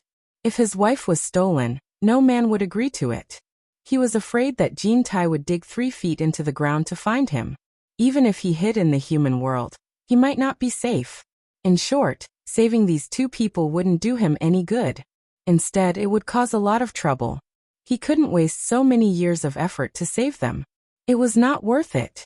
Anyway, Jiwu wasn't his woman. Whoever she married had nothing to do with him. So he could only refuse. The back hall instantly became frighteningly quiet. Immortal Crocodile's face gradually turned sinister. He sneered and said, "I knew you were ruthless and didn't want to cause trouble for the 2 of us. Since you didn't save us first, don't blame me for being rude. You came from the human world during the war, have the divine sword of the demon lord of 10,000 swords, and are also cultivating the Samadhi true fire. There's no need for me to help you keep it a secret." Ji Wu and Lu Yanqing were shocked. They didn't expect Yu Qianqiu to have the divine sword of the demon lord of 10,000 swords, and he was also cultivating the Samadhi true fire. "Are you threatening me?" Yu Qianqiu's expression turned cold. Being threatened in such an undisguised manner, the thing that had settled in his bones after many years of tempering inadvertently came out again. At this time, he ignored the people standing here and just narrowed his eyes and sneered. "Old monster. Be a man with a conscience. If I hadn't saved you too, you would still be trapped in the heaven and earth universe formation. So, I don't owe you anything. If I remember correctly, the 2 of you promised not to reveal my secret. I didn't expect you to go back on your word." For him, there was no point in pretending now. Whether he saved them or they revealed his secret, the Immortal Palace would not let him go. In that case, why should he be threatened by them and save them? Either way, his hard work would be ruined. If he went back and started from scratch, he might as well leave the 2 of them to be tortured by Jin Tai. No one would have an easy time. Immortal Crocodile glared at him and was about to flare up, but Jiwu reached out and stopped him. Jiwu looked at Yu Qianqiu with surprise. She could see that he wasn't afraid of her at all. She frowned slightly and said, "Yu Qianqiu, if you have a way to help us escape, why don't you help us? We will definitely repay you in the future." "Repay you in the future?" Yu Qianqiu sneered. "I think it's better not to. Today I have seen what it means to go back on your word. How can I expect you to repay me in the future?" Lu Yanqing, who was at the side, was secretly shocked. She didn't expect that Yu Qianqiu wasn't even afraid of an intermediate stage Immortal Emperor expert. She understood that it wasn't luck that he was able to get to where he was today. Just this courage and spirit alone wasn't something an ordinary person could compare with. "You." Immortal Crocodile, who was about to flare up again, was stopped by Ji Wu's brother Crocodile. Ji Wu stared at Yu Qianqiu, who was standing expressionlessly. After hesitating for a while, she bit her lip and said slowly, "Yu Qianqiu, as long as you save us, I am willing to be your woman." Although her face was still cold, there was already a faint redness under her pink skin. It took a lot of courage to say such words. As soon as she said this, everyone thought they heard wrong. However, she said it word by word, so it was difficult to mishear. In an instant, the entire palace was so quiet that even ants could be heard. Yu Qianqiu, who was acting like a dog that didn't eat shit, choked. His mouth opened so wide that a fist could fit in it. His domineering and arrogant aura had all gone to hell. His current image was no different from that of a fool. Immortal Crocodile reacted and immediately said anxiously, "This kid and Jean Tai are not good people. Being his woman is the same as falling out of the tiger's den into the wolf's den. At most, we will just die. Sister, why do you have to humiliate yourself like this?" Ji Wu ignored him at this time. She was going all out, but Yu Qianqiu did not answer. As a top beauty who had always been high and mighty, it hurt her self-esteem a little. She immediately said with a frosty face, "Yu Qianqiu, do you think this is not good enough, or do you think my cultivation and looks are not good enough for you?" Yu Qianqiu was stunned by her roar. He didn't understand what she was doing. He smiled bitterly and said, "I am good enough, I am good enough. I am not good enough for you. Yu Qianqiu, I'm not even good enough to carry your shoes. Cut the crap." Ji Wu waved her hand and interrupted him. She was embarrassed and angry. She said sternly, "So you agree? Kid, how dare you?" Immortal Crocodile pointed at Yu Qianqiu and shouted angrily, "If you dare to take advantage of me, I will fight you to the death. I say, the two of you, please spare me." Yu Qianqiu gave in and bowed to the two of them. "It's not that I don't want to help the two of you, but I really can't do anything. The treasures I set up the teleportation array are used up. The two of you must have heard about my master challenging the Emperor of the Underworld, and about me going to the Underworld. In fact, I wanted to go to the Underworld to find my master and ask for more treasures. Unfortunately, I didn't find my master. Otherwise, how could I not save him? It wasn't that he didn't like beauties, especially a great beauty like Ji Wu, but he was not the kind of person who would lose his mind at the sight of a beautiful woman. No matter how beautiful Ji Wu was to him, she was still an outsider who he didn't know. He would not trade the future of a group of women in his family." Lu Yanqing looked at him in surprise. Ji Wu's beauty made her heart beat faster. She didn't expect Yu Qianqiu to be so indifferent.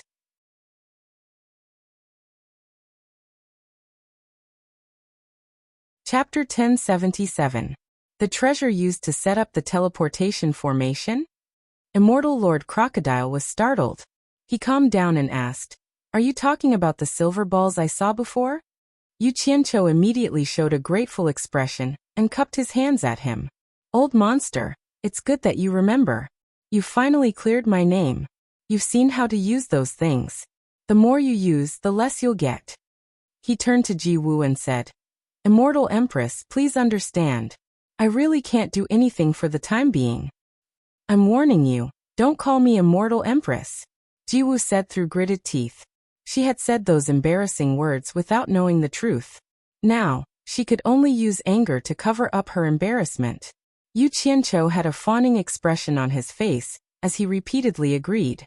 As long as this matter could be resolved peacefully, he did not mind suffering a bit of grievance. To him, the true deciding factor was who would have the last laugh, and it was definitely not a momentary face. This was because he had never thought of himself as a gentleman, and he did not mind admitting that he was a vile character. As a result, Ji Wu felt nauseous. The reason why she had said those words before was because she had thought that Yu Qianqiu was a talented scholar from the songs she had heard. It should be known that the more beautiful a woman was, the more they would yearn for a scholar. Subconsciously, she had some admiration, which was why she had said those words without thinking. But now it almost made her vomit. She hated herself for being blind, and almost giving herself to a sycophant. Thus, her pretty face turned pale from anger, and she wished she could slap herself twice. She even wanted to skin Yu Qianqiu alive. Immortal Crocodile exclaimed in surprise. "I checked those small silver balls back then, and I didn't seem to notice anything unusual. Can't I refine more? It would be easy if it were as easy as you say." Yu Qianqiu complained bitterly. "I didn't have to risk my life to run to the netherworld, and I almost got killed. Don't think that those silver balls are simple. Only my master knows how to make them. Only my master can make them." "Did you find your master in the netherworld?" Immortal Lord Crocodile asked.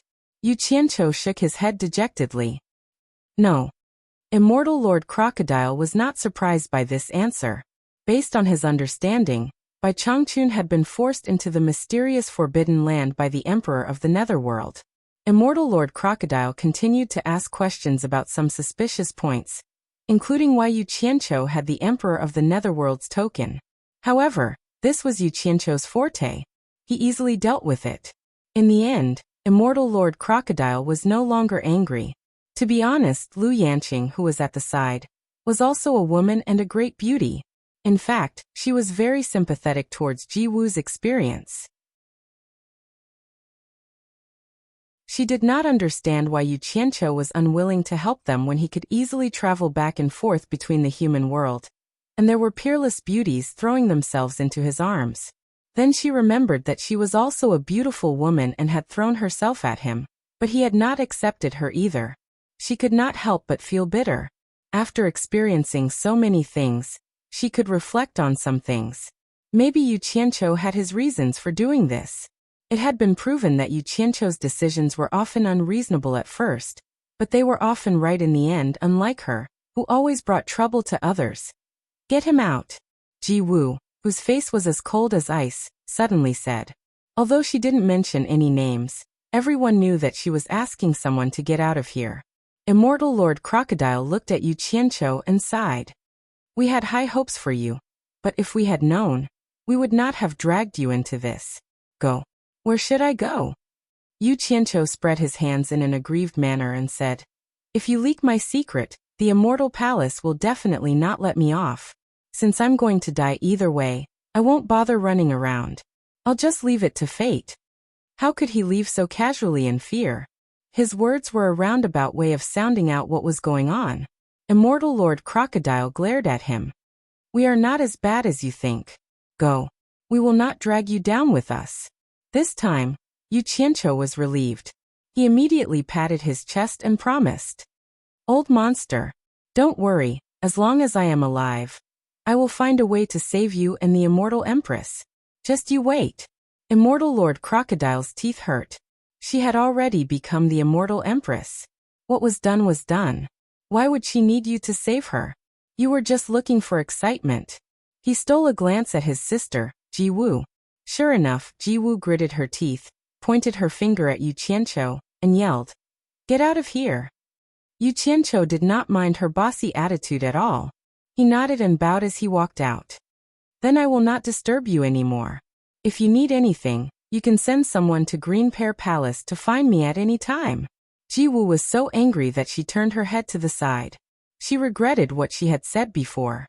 She would rather not see this despicable person. Even if she was beaten to death, she would never let him see her ugly face again. Lu Yanqing, who was at the side, secretly sighed.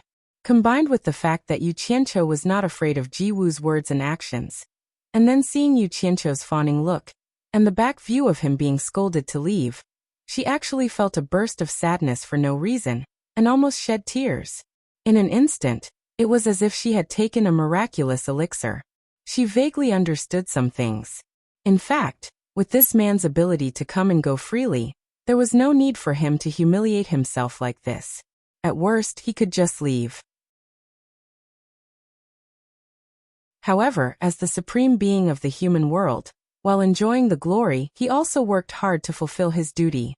In order to stop the killing in the human world, he brought everyone to the immortal world to work hard. He shouldered the future and hope of too many people in the human world. Everyone only saw the glorious side of him in front of them, but they did not know the heartache of him being humiliated behind his back. Perhaps what she was thinking was exactly what Yu Qianqiu was subconsciously forcing himself to do. However, Yu Qianqiu was black-hearted and thick-skinned. He had long been invulnerable to such things. As long as he could take advantage of it, everything else was a piece of cake. You humiliate yourself, I'll do my own. Let's see who has the last laugh. After exiting the Crystal Palace, Yu Qianqiu was brought back to the Green Pear Palace. He walked alone to the entrance of the main hall. Just as he stretched his foot over the threshold, he quickly retracted it. He was afraid that someone would be angry at his impoliteness. Fortunately, Qingyang's voice came from inside. Come in. Only then did he tidy his clothes and walk in. However, once he stepped in, time passed day by day, but he never came out again. No one knew what he was doing inside. It was another morning filled with rosy clouds. On the peak of the Passion Mound, the highest peak of the Passionless Palace, there was another rainbow. Wang Qing, who was the closest to the rainbow, sat cross-legged on the edge of the cliff. He received the rosy clouds in the morning and bathed in the starlight at night. He sat there motionlessly for a few days and nights. As the morning sun rose, coinciding with the angle of light refraction, a rare and magnificent tear stain appeared on the silver mask that covered his face. It gave off a sorrowful feeling, as if the flower had splashed its tears and the bird had left its heart. In the eye sockets of the mask, the eyes that had not been opened for a few days and nights slowly opened. Looking around, one suddenly found that today's rosy clouds were unprecedentedly magnificent and majestic. Is this to send me off? Wang Qing let out a sigh and slowly stood up. He turned around smoothly and walked towards the giant sword that was inserted in the middle of the mountain peak. He stopped when he was about 10 feet away from it. The snow-blue giant sword gradually emitted a magnificent snow-blue light that flowed endlessly on the sword. It seemed to have felt something and let out a soft, inging sound, which was hoarse and heart-stirring, lasting for a long time. A gust of wind blew, the blue robe fluttered, and the long black hair behind the mask intertwined and danced. The giant sword suddenly burst out a breathtaking snow-blue brilliance, like a bright pearl between heaven and earth. It complemented Wang Qing, who was standing 10 feet away. The momentum faintly showed the tendency of man and sword becoming one. You and I are connected. I know that you want to show your brilliance, but do you know why I have not pulled you out? Because you and I want to accumulate the strongest sword intent. Once we use it, we must be invincible. The giant sword seemed to understand Wang Qing's words. The huge sword body trembled faintly, and the soft sound also became high-pitched. The wide blue robe on Wang Qing's body suddenly rolled against the wind. A sharp aura burst out from the edge of the robe, and drew an arc on the ground of the mountain peak. The soil and stones on the ground were blown away by the wind. With the giant sword as the center, a circular deep mark with a radius of 10 feet appeared around it. Wang Qing touched the snow-blue ring on his left index finger, and then his left hand formed a claw on the giant sword. The top of the mountain trembled, and a cylindrical rock with a diameter of 6 meters and a depth of more than 10 meters slowly pulled out the six-dragon snow-blue sword. After the whole mountain rock was completely pulled out of the top of the mountain with the giant sword, the snow-blue ring on Wang Qing's index finger that was condensed into a claw shot out a blue light. It directly swallowed the whole mountain rock together with the giant sword and disappeared. Wang Qing brazenly put the large rock and the giant sword into the storage ring. His intention was very obvious. He still did not want to pull out the sword until that moment. He wanted to brew the strongest sword intent when he pulled out the sword. The round pit that had just appeared on the top of the mountain was under his feet. He was not in the mood to look at it. He just wanted to see what could attract his attention at this moment. He slowly turned around and turned around. The wide blue robe wrapped around his tall and thin body was deformed and tossed in the wind.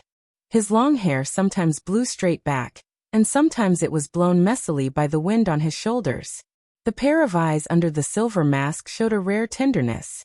She looked around at the sea of clouds, the rising sun, and the rainbow that traversed the peak of the mountain. It was as if she wanted to take in all of these and keep them in her memory forever. However, in the sea of clouds in front of him, a sweet-tempered woman from his memories surged out and smiled at him. Suddenly, an innocent child came out of the sea of clouds and ran around the woman. In the end, the child hugged the legs of the sweet-tempered woman and asked, "Mother, where is father?" "Over there." The gentle woman raised her hand and pointed at Wang Qing at the top of the mountain. The child immediately turned around and looked at her and laughed.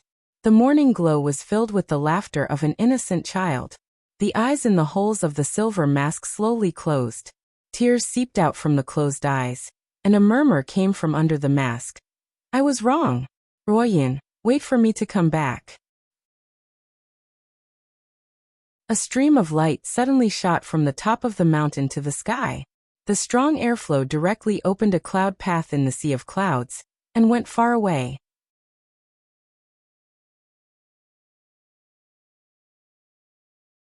Chapter 1078. Immortal World, Paradise. Immortal Realm, Green Pear Palace.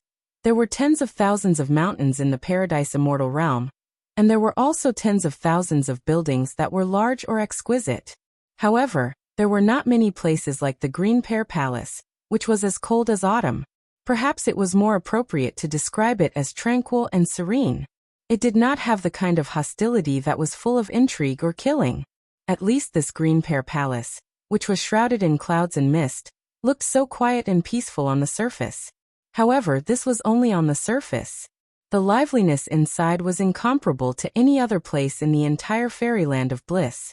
In the center of the Green Pear Palace, there was a large palace room. Under the moss-covered eaves, the old wooden door was tightly shut. Standing outside the wooden door, one could not hear any movement inside, but as soon as one entered the room, one would be attracted by the dancing and singing inside. In this huge palace room, the floor was polished to the point that it could reflect one's reflection. Countless singers were holding various musical instruments and singing, and a large number of dancers were showing their graceful figures. They were separated by a soundproof enchantment and did not disturb each other. However, all the soundproof enchantment in the palace room was removed today, because they had to fully cooperate with the main person personally chosen by the Immortal Emperor and the Immortal Empress. Under the training of Palace Master Green Pear Palace, they had to cooperate with the main person again and again, but the main person was really stupid. Often, one action would cause everyone to keep repeating, "Damn it! I don't want to play anymore." A sad and indignant voice sounded in the palace room again. Yu Qianqiu collapsed on the ground and lay motionless on the smooth green jade floor like a puddle of mud. When he first arrived here, his interest was piqued by the number of beauties and handsome men here. Due to his unattractive appearance, he felt a sense of accomplishment, like a crane standing in a flock of chickens. It should be said that a chicken stands in a flock of cranes. Imagine a chicken being surrounded by a flock of cranes. How great a sense of accomplishment would that chicken feel? But after being repeatedly trained by Green Pear Palace Master Qingyang for a few days, he felt like dying. Thus, he sadly realized that the free-range chicken was still the same free-range chicken. It was impossible for it to be prettier than a flock of red-crowned cranes. At most, it would be more eye-catching if one of them ran into the flock. "I can barely make do with singing, but you actually want me to dance a classical dance? Choreograph your grandma." Yu Qianqiu lay on the ground, half dead. He looked at Qingyang, who was coldly staring at him from the side, and he was about to collapse. Yu Qianqiu rolled his eyes a few times, tilted his head to the side, and said angrily, "Don't look at me. I really can't play this thing. I'm not playing anymore." The drummers and dancers around him stopped, and everyone's eyes fell on him. Qingyang, who was wearing a light veil, looked at the person at her feet coldly, and said indifferently, "Don't say such words to me. In my Green Pear Palace, no one will stop you from leaving. If you really don't want to do this anymore, you can leave now, and we can save ourselves some trouble." Yu Qianqiu turned his head and looked at her, gritting his teeth. He had said similar words many times, but he was no match for her, so he had to obediently accept the training. He could only crawl up and continue as if his bones were broken. In the beginning, he was a little afraid of this woman, but after getting along with her for a long time, he realized that this woman was different from the people outside. In the words of his previous life, she was an artist who was obsessed with the art of singing and dancing. She did not care about the messy things outside of Green Pear Palace, and only lived in her own world. Because he understood this, he dared to roll around in this Green Pear Palace.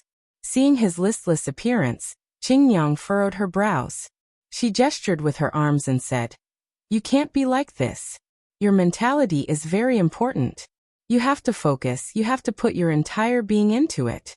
She pointed to the side and said, "You go to the side first, see how we do it, and feel it with your heart." Yu Qianqiu nodded repeatedly as if a heavy burden had been lifted from his shoulders. Then he ran to the side and sat under a huge brown wooden pillar. The pillar was engraved with the words "green pears" in the wilting.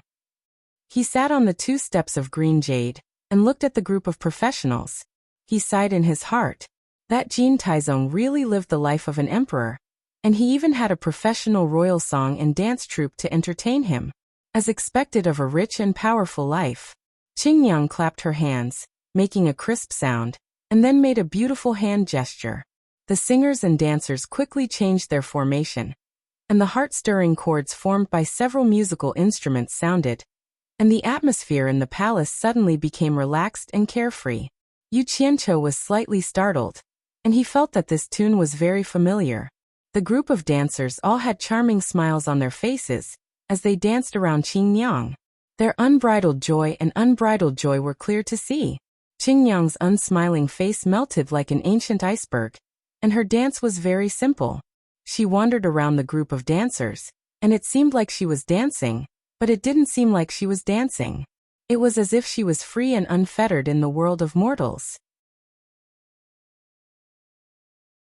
Seeing this, Yu Qianqiu was stunned, and he only wanted to praise her. How fast she changed her expression, and how professional she was. Following the change of the tune, the men rolled to Qingyang's feet and began to form a formation. Qingyang leisurely stepped on the backs of the men and sat on the back of one of them. Her bare, slender, jade-like feet stepped on the back of another man. She rested her elbows on her knees and supported her cheeks with her palms. She tilted her head and looked at Yu Qianqiu with a smile. Then, she pretended to take an imaginary wine glass from a female dancer and tossed it around. She giggled and gently tapped her feet on the back of the male dancer. Her toes curved in a seductive arc, and she appeared to be very carefree. She gently laughed and began to sing the song that Yu Qianqiu was very familiar with. The world of mortals is so funny, infatuation is the most boring. No matter how cold the wind is, I don't want to escape. No matter how beautiful the flowers are, I don't want them, let me float. Cry today, laugh tomorrow. I don't ask for anyone to understand, I'm full of pride. The song is singing, the dance is dancing, the night is long, and the dawn is looking for happiness. Yu Qianqiu was stunned, and he was immersed in the song, unable to extricate himself from it. After the song was finished, the music stopped, and the dancers left the stage. Qingyang returned to her expressionless face, and she walked over and asked, "What do you think after my arrangement?" Yu Qianqiu slowly came back to his senses. Sitting there, he looked at her and shook his head in amazement. After she added the harmony of other instruments to the monotonous music he had originally made, the song Laughing at the World of Mortals was performed incisively and vividly by her. After hearing and seeing it, people could fully feel the carefree feeling of laughing at the world of mortals. What was a professional?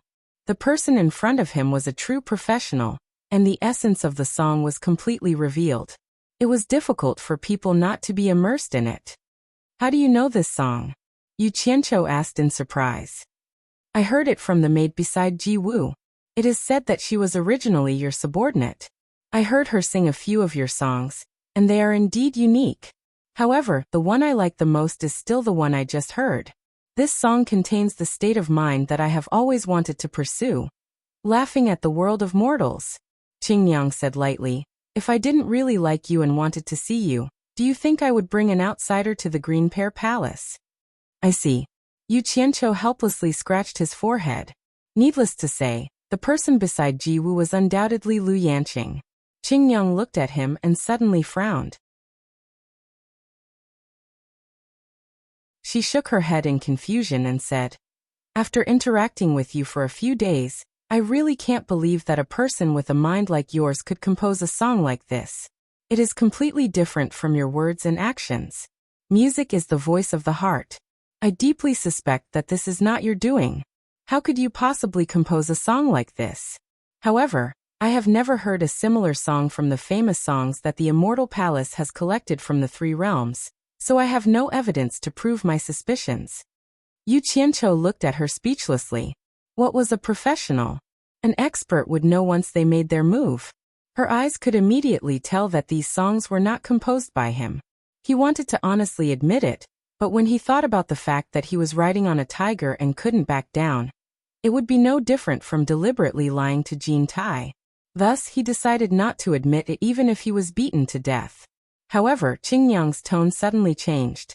She sighed and said, "However, when I was in the Green Pear Palace and saw your new song with my own ears, I understood that this song was clearly created by you after you received the Immortal Emperor's decree. You flattered and flattered the Immortal Emperor and the Immortal Empress. It should not have been plagiarized from someone else. Only then did I believe that there are people called geniuses in this world. It is my honor to be able to dance with you. Ah. Yu Qianqiu's expression twitched. He scratched his face and said awkwardly, "It's not as exaggerated as you say, right? It should be my honor." He couldn't understand why women liked this kind of whining thing. If it wasn't for the fact that he saw Bai Suzhen moaning in that cave, and that he wanted to get close to a beautiful woman, who would have thought that he would make this kind of thing? He didn't think that this kind of thing would be so popular here. From this, it could be seen how lacking the spiritual and cultural life of this world was. The effect of this kind of thing was probably greatly reduced in his previous life. You don't need to be modest. Good is good, but there are also bad points. Even though you are a genius, you are not able to make good use of it. I can see that your foundation in this area is very poor, and you are completely relying on your innate talent. Qingyang suddenly paused and her expression became serious. She stared at Yu Qianqiu and said in a serious tone, "Actually, with your talent in this area, it is a waste to be the sect leader of the world commerce. If you are willing, after the Immortal Emperor's wedding, I can ask for you to join the Immortal Palace as the Vice Palace Lord of the Green Pear Palace. I guarantee that the cultivation resources you will obtain will not be less than what you would obtain by fighting outside. How about it?"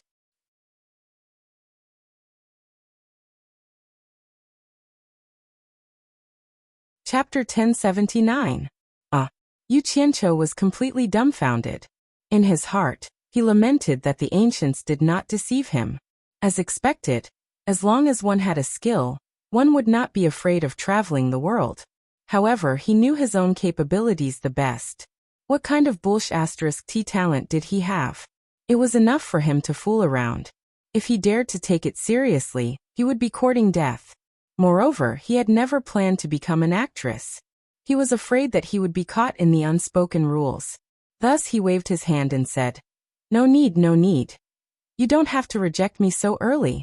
Think about it carefully before you give me an answer," Qingyang said seriously.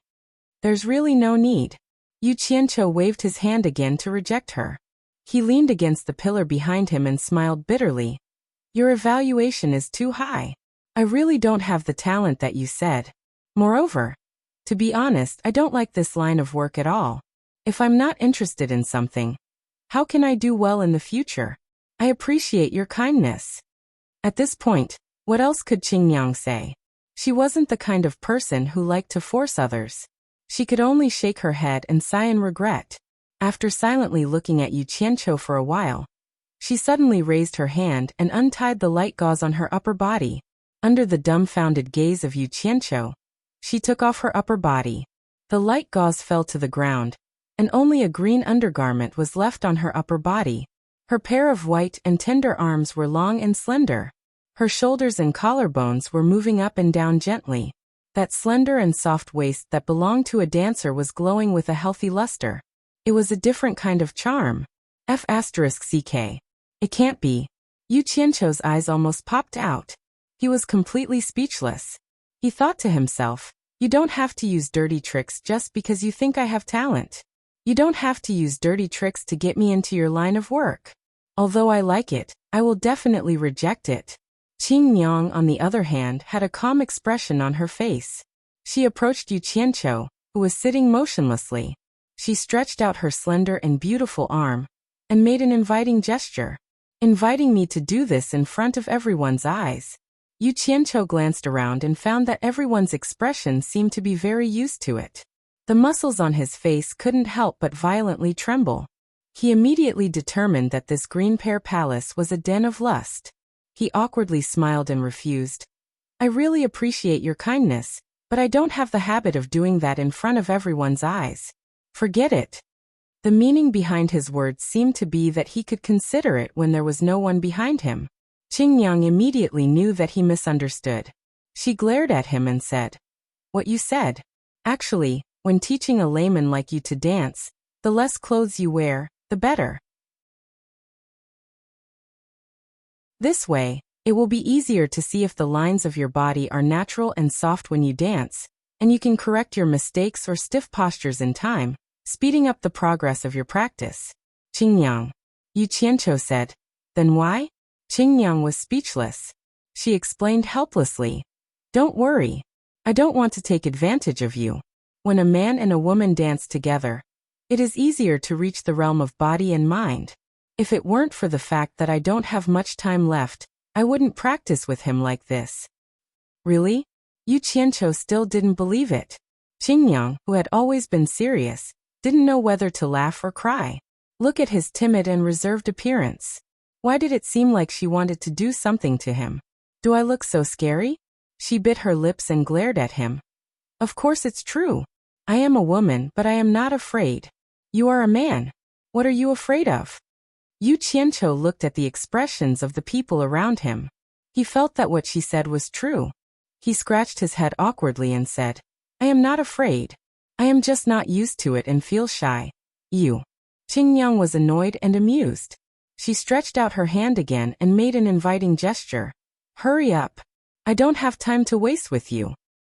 Hee. Okay. Then I won't be polite. Yu Qianqiu laughed and grabbed her hand. He stood up. Because he was sitting on the ground, he let go of her hand and patted the dust off his butt. Such an action that seemed like that of an old farmer in the mortal world caused Qingyang's brows to furrow. To an extraordinary dancer like her, she really wasn't interested in such vulgar behavior. Moreover, she was going to have to dance with such a vulgar person. She forcefully suppressed her displeasure and reached out to take off Yu Qianqiu's clothes. Yu Qianqiu was startled. He crossed his arms to protect his chest. However, he quickly reacted and said awkwardly, I'll do it myself. I'll do it myself. Thus, under Qingyang's angry gaze, he finally took off his shirt, leaving behind only a tight-fitting white undershirt. After that, he remained indifferent. Take off your clothes, Qingyang said sternly.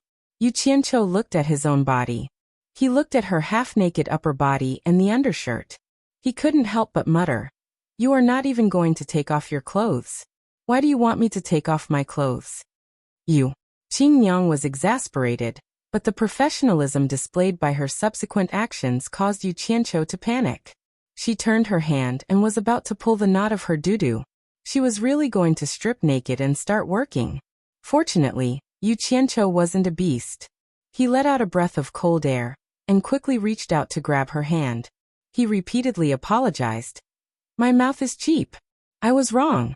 If you really took off all your clothes, I would definitely let my imagination run wild, and I wouldn't be able to practice well. That's good. Don't be angry, I'll take it off. A hand swiftly tore off the white inner shirt on his upper body with a C sound. Due to his frequent practice of the animal dance, his muscles were not as strong as a bullfrog's. However, they were solid pieces of muscle. It was obvious that he was full of explosive power. The most peculiar part was his skin. After taking off his clothes, his skin had a faint and beautiful luster. It was as if there was some kind of colorful light flowing around his body. It was a very healthy skin color. He didn't know why. However, ever since he started practicing the 5 elemental secret arts, his skin would look better with every element stored in his body. Moreover, his skin would become smoother and smoother. All the beauties who had slept with him were envious. Qingyang's gaze fell on his naked upper body. She couldn't help but stare blankly. She had seen many naked dancers, but she had never seen such healthy skin. Well, it would be more appropriate to say that it looked good. She only lost her mind for a moment. She quickly regained her composure with her professionalism. She turned around and made a hand gesture. A majestic and gentle music immediately started playing. Yu Qianqiu, who had already taken off his shirt, timidly followed behind her. Qingyang suddenly turned around gracefully, her face already filled with an expression of incomparable adoration. She looked at him tenderly, and her jade-like arms stretched out, taking the initiative to hug his neck. This was a serious skin-to-skin contact. The two of them shivered. Yu Qianqiu was not used to this kind of skin-to-skin contact in front of so many people. However, he didn't say anything about it behind their backs. Qingyang, on the other hand, experienced smooth skin for the first time. It was much smoother than her own skin. Hold my waist tightly. Don't touch me. Turn your head towards me, look at me. Lower your chin a little, lower it a little more. Don't let your eyes wander. Look into my eyes and look more affectionate. Under Qingyang's careful guidance, Yu Qianqiu was like a block of wood. His hands and feet were big and loose. Not only was he hugging her tightly, but once he loosened his grip, it was like he was throwing something. It was truly a tragic sight to see him throw Qingyang away. Although the people around them didn't see anything on the surface, they all secretly shook their heads. Could this block of wood really be used during the Celestial Emperor's wedding? They were very doubtful. It wasn't just them who were actively preparing for the day of the wedding. In the past month, the Immortal Palace had already sent invitations to all the sects in the Celestial Realm, big and small, inviting them to the Paradise of Bliss to participate in Jin Tai and Ji Wu's wedding. The entire Celestial Realm experienced a rare period of peace in this month. No matter which sect wanted to cause trouble for another sect, even the small sects that couldn't protect themselves, they would brazenly use the invitations sent by the Immortal Palace to repel their enemies. If you dare to hit me, then you're stopping me from participating in the Celestial Emperor's wedding. You're going against the Celestial Emperor. For a time, there were almost no fights between sects in the Celestial Realm. It could be said that this was a rare occurrence. Although everyone knew that it was because of the Immortal Palace's reputation, some people felt strange. Why was it like the calm before the storm? In the blink of an eye, the date of the Celestial Emperor's wedding was approaching. All the sects were preparing to depart for the Paradise of Bliss. The sects that were far away or those with lower cultivation levels and speed had already set off early. No one dared to be careless about this matter. In order to show their respect to the Celestial Emperor, almost all the sects and merchant guilds in the Celestial Realm decided to have their sect masters personally lead people to congratulate the Celestial Emperor. Such a grand wedding celebration with such a huge influence could be said to be unprecedentedly grand.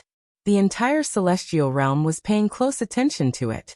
In fact, the influence of the Celestial Emperor's wedding was not only in the Celestial Realm.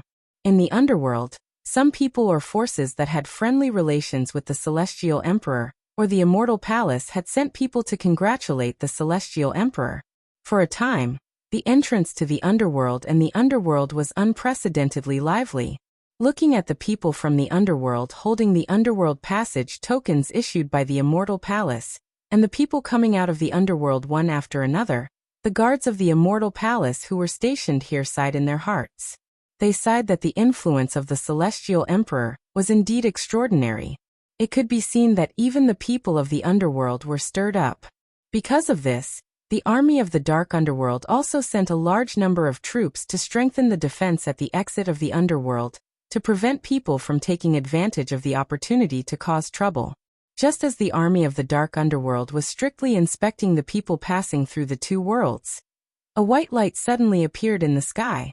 Its speed was extremely fast, and in a flash, it landed on the ancient inscription tablet that was engraved with 20 large bright red words not far from the exit of the underworld.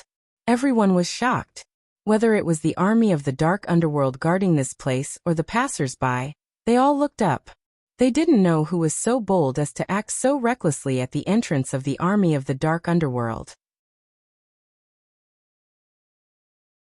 It would have been fine if they didn't look, but after seeing the appearance of the person who came, almost everyone was shocked. They saw a man dressed in a white scholarly robe standing at the edge of the ancient inscription tablet with his hands behind his back. He looked at the people entering and exiting the underworld with an indifferent expression.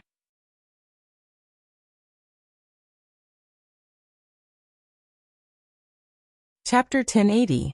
In reality, not many people knew who this person was. It could be said that most people didn't know who this person was. They didn't even know what his name was. However, this didn't prevent them from knowing who this person was. That legendary image immediately reminded them of who this person was. Someone in the Dark Nether army that was guarding this place gave an order. Then they all knelt down and shouted, "Greetings, Emperor of the Underworld." The surrounding people also knelt down and shouted. However, some only bowed slightly to show respect. The scene immediately became a scene of one person being the ruler. Rise. A clear voice echoed through the air. When everyone stood up, they only saw a white light shoot into the passageway to the underworld. The white-robed scholar on the tablet had already disappeared. Everyone looked at each other in dismay, then stared at the exit of the underworld in astonishment. At the exit of the underworld on the other side of the immortal world, the white-robed scholar floated out barefoot. There was not a speck of dust under his feet. Standing on the steps of the entrance, he felt the piercing sunlight. He used his hand to block it, and slightly raised his head to look at the bright sun in the sky. One of the golden-robed guards on both sides couldn't stand the scholar's careless and arrogant attitude. He immediately shouted angrily, "Someone show your token." The scholar tilted his head and glanced at him indifferently. Then he turned into a streak of light and disappeared. The guard who spoke was furious. He was about to send a signal for his men to kill the scholar, but he was stopped by a few of his colleagues. One of them hissed and waved his hand. "You don't want to live anymore. Do you know who he is? He is the supreme ruler of the underworld, the emperor of the underworld." The angry guard was stunned on the spot. Then, a look of relief appeared on his face. If he really angered the emperor of the underworld, even if the emperor of the underworld killed him in front of everyone, he would have died in vain. Even the immortal emperor wouldn't be able to get justice for him. The majestic myriad saints' peak pierced through the clouds, and at the peak of the peak, a group of people walked out from the majestic myriad saints' palace, whispering to each other. When they came out, they turned into streaks of light and disappeared in all directions. These people were the upper echelons of Wangu Tong. After everyone left, Wan Ling sneakily sneaked out from behind a stone pillar and ran into the main hall. In the end, she bumped into the Wan Gutong sect master, Wan Buosheng, who had put on a healthy complexion, striding out in large strides. "Unruly girl, why are you in such a hurry?" Wan Buosheng glared at her. Wan Ling's eyes lit up as she asked, "Grandpa, where are you going? Aren't you asking the obvious?" "Of course, I'm going to Paradise Wonderland." Wan Buosheng was slightly startled as he said this. He looked at her with vigilance and asked, "Why are you asking this?" However, just as he expected, Wan Ling hugged his arm and cheered, "I'll go with Grandpa." "Stop fooling around. The people attending this banquet are probably the sect leaders of the various sects in the immortal world. What are you doing there? There's nothing for you to play with there. What are you doing?" Wan Buosheng waved her hand away and shouted, "Go do what you should be doing." "Grandpa, let me explain." Wan Ling anxiously grabbed his arm again and spilled out the reason.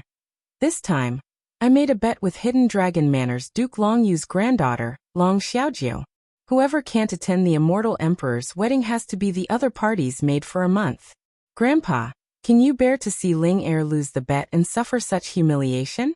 What's the difference between me and Grandpa being humiliated, and Wan Gutong being humiliated?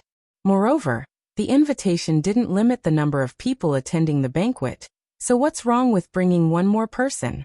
Can't you just treat it as bringing Ling Heir to broaden her horizons? This is an unprecedented grand wedding of the Immortal Emperor.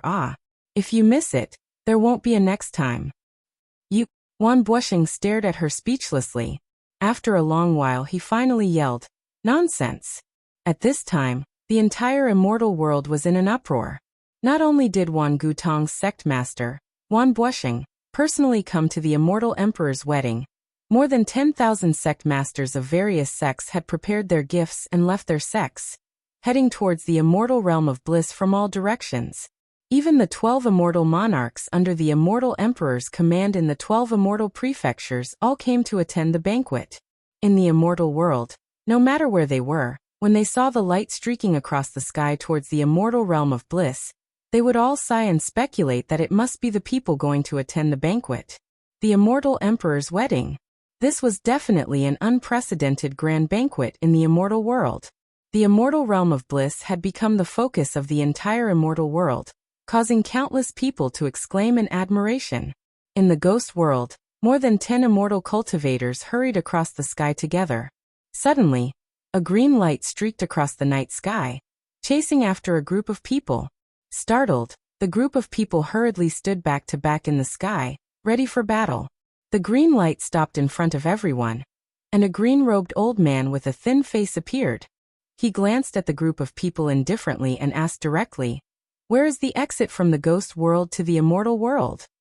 The group of people looked at each other and found that no one could see through this person's cultivation. They were all a little surprised. The person in the lead, who was probably the leader of the group, respectfully cupped his hands towards the green-robed old man and said, "Judging from your appearance, you are not from the ghost world, so you should also be a cultivator from the immortal world. Since you can come to the ghost world from the immortal world, why don't you know the way back? And judging from your cultivation, you are definitely not a nobody in the immortal world. May I ask which sect in the immortal world are you an expert from?" The green-robed old man glanced at him and said slowly, "This old man is Bai Changchun, from the human world." "From the human world? Bai Changchun?" The person in the lead was stunned and didn't understand what it meant for a moment. But someone beside him was shocked, and he quickly looked up and down at Bai Changchun's appearance. He suddenly exclaimed, "You are the Bai Changchun who challenged the Emperor of the Netherworld?" As soon as this was said, everyone's eyes immediately swept over Bai Changchun, and they found that his appearance was indeed very similar to the Bai Changchun in the rumors. Immediately, all of them were shocked to the point that they couldn't speak. This wasn't a topic that Bai Changchun wanted to talk about at all, so he asked again, "This old man wants to go to the immortal world. Who can show this old man the way?" His tone was already slightly impatient. Everyone was shocked. This madman was famous in the ghost world. He dared to fight the Emperor of the Netherworld, so it was naturally not difficult for him to deal with them. The person in the lead immediately pointed in the direction of his group and said, "Go straight in that direction, and you will see the passage between the immortal world and the netherworld. Once you go out, you will be in the immortal world." But he pretended to look up and down at Bai Changchun. "But what?" Bai Changchun's cold gaze pressed over like lightning. The person in the lead cupped his hands and said, "Even though the passage between the immortal world and the netherworld is there, it is heavily guarded now. If you don't have a passage token to the netherworld, I'm afraid it won't be so easy to go out. Of course, with your cultivation, it's naturally not a problem to go out by force. But if you alarm a large number of experts from the netherworld or the Emperor of the Netherworld, I presume that's something that you don't want to see happen. Not to mention without a passage token to the netherworld. Even if you leave the netherworld, it will be troublesome at the exit of the immortal world. What if you make a commotion and cause the experts of both the immortal world and the netherworld to?" He revealed a smile that was filled with deep meaning, and he seemed to be saying that you ought to know what the consequences would be.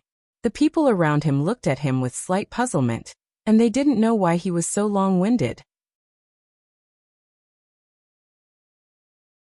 How good would it be to send this person away as soon as possible? There was no need to cause more trouble.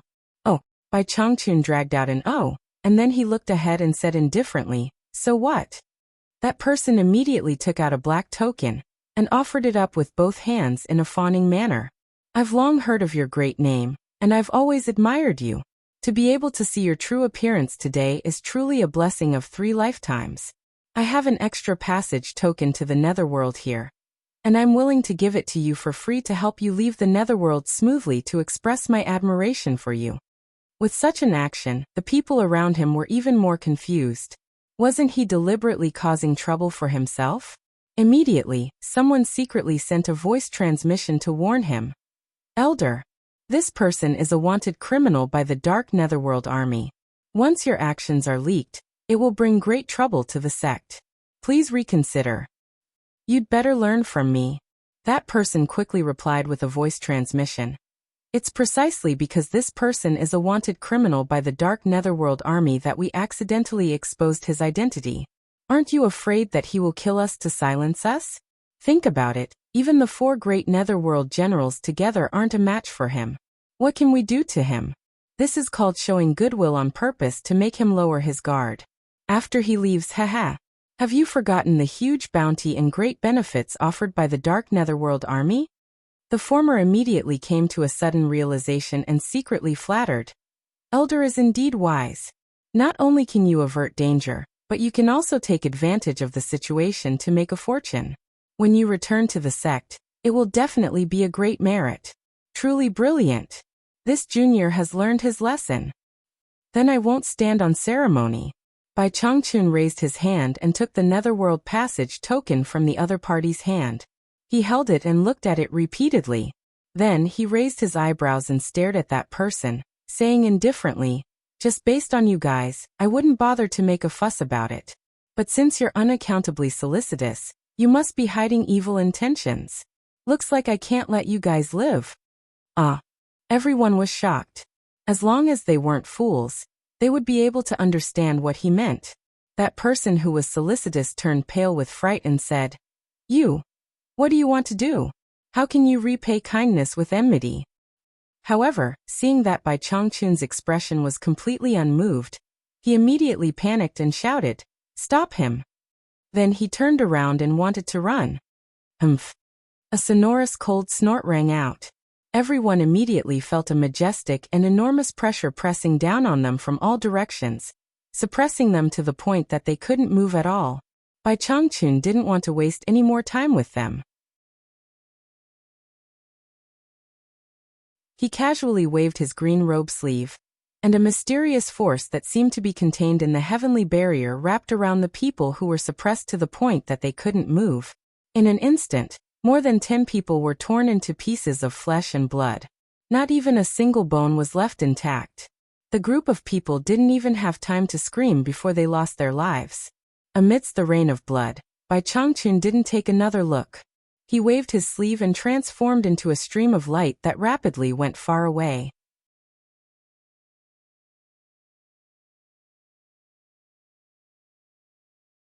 Chapter 1081. Tomorrow is the wedding day of the Immortal Emperor. The entire immortal world is celebrating. I wonder what kind of grand occasion the Paradise Immortal Realm will be. Unfortunately, with our cultivation, we are not qualified to attend the banquet. We can only look forward to it. The closer they got to the exit between the underworld and the immortal world, the more envious words they heard. Bai Changchun, who was flying past these people, frowned and muttered to himself, "Tomorrow." A meditation cultivator wearing a large red shawl suddenly felt something rushing at him at high speed. Just as he reacted, he felt a strong gust of wind, causing him to spin several times in the air. When he calmed down, he found that the shawl he was wearing had disappeared. It was obvious that it had been snatched by someone passing by. This meditation cultivator was about to shout who dared to snatch his things, but after seeing the flash of light, he immediately shut his mouth. Judging from the speed of the other party, he could tell that the other party's cultivation was far higher than his. If he really called the other party back, he was afraid that at that time, it would not only be snatching the shawl, but also taking his life. However, what made him scratch his head was that his shawl was just an ordinary shawl. Why would such an expert want to snatch such an inconspicuous thing? It didn't matter if he couldn't figure it out. Bai Changchun, who was flying at high speed, suddenly unfolded the blood-red shawl in his hand against the wind. With a hua sound, it shook in like a red cloud. He rushed over and wrapped it around his shoulders to cover his green robe. He directly flashed towards the heavily guarded exit of the underworld below. 2 groups of people were verifying the pass tokens at the exit of the underworld in front of him. After Bai Changchun landed, he glanced at the people in front of him and took out the pass token that had been verified. After confirming that it was the same as the one in his hand, he looked straight ahead and walked over with large strides. In fact, with his ability, the guarding dark underworld army in front of him could not stop him at all. But he was not the kind of person who was inflexible to the point of not knowing how to adapt. It was an urgent matter. Knowing that tomorrow was the day of Queen Jin's wedding, it would take some time to get to the Immortal Palace. He didn't want to be entangled by trivial matters on the way, so he dressed up like this. Otherwise, he would have disdained to dress like this. The first 2 groups of people entered the swirling black light in the cave one after another and disappeared. A heavily armored general of the Onyx army stood in the middle of the road and stared at Bai Changchun with an awe-inspiring aura.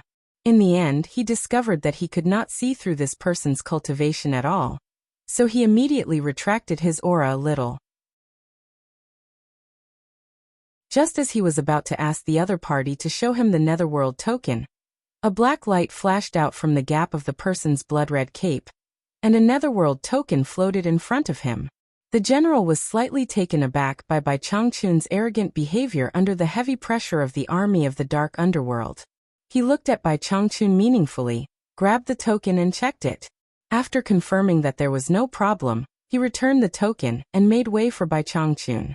He even extended his hand and made an inviting gesture. Throughout the whole process, Bai Changchun did not need to shout at ordinary people. However, Bai Changchun did not appreciate his kindness. He had already brushed past him, and did not even look at him from the beginning to the end. He flashed into the swirling black light in the cave ahead.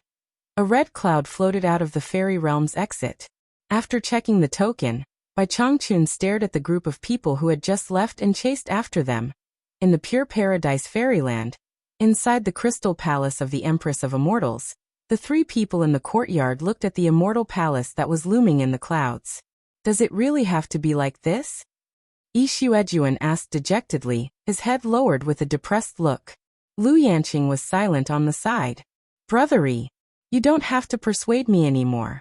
We have no choice. Ji Wu stared angrily at the immortal palace in the sky, gritted her teeth, and said, "Isn't it just marrying her? He can have my body, but not my heart." Yi Xuejuan shook his head in grief and indignation. How stupid is that? Lu Yanqing's expression was touched when she heard the words. Her lips moved slightly, and she stopped for a while. However, she seemed to think of something again. She suppressed the impulse to speak and silently lowered her head and bit her lips. Stupid. Ji Wu sneered and said, "One day, I will make Jin Tai regret his stupid decision today. What he forced on me and what he did to Brother Yi, I will make him pay double.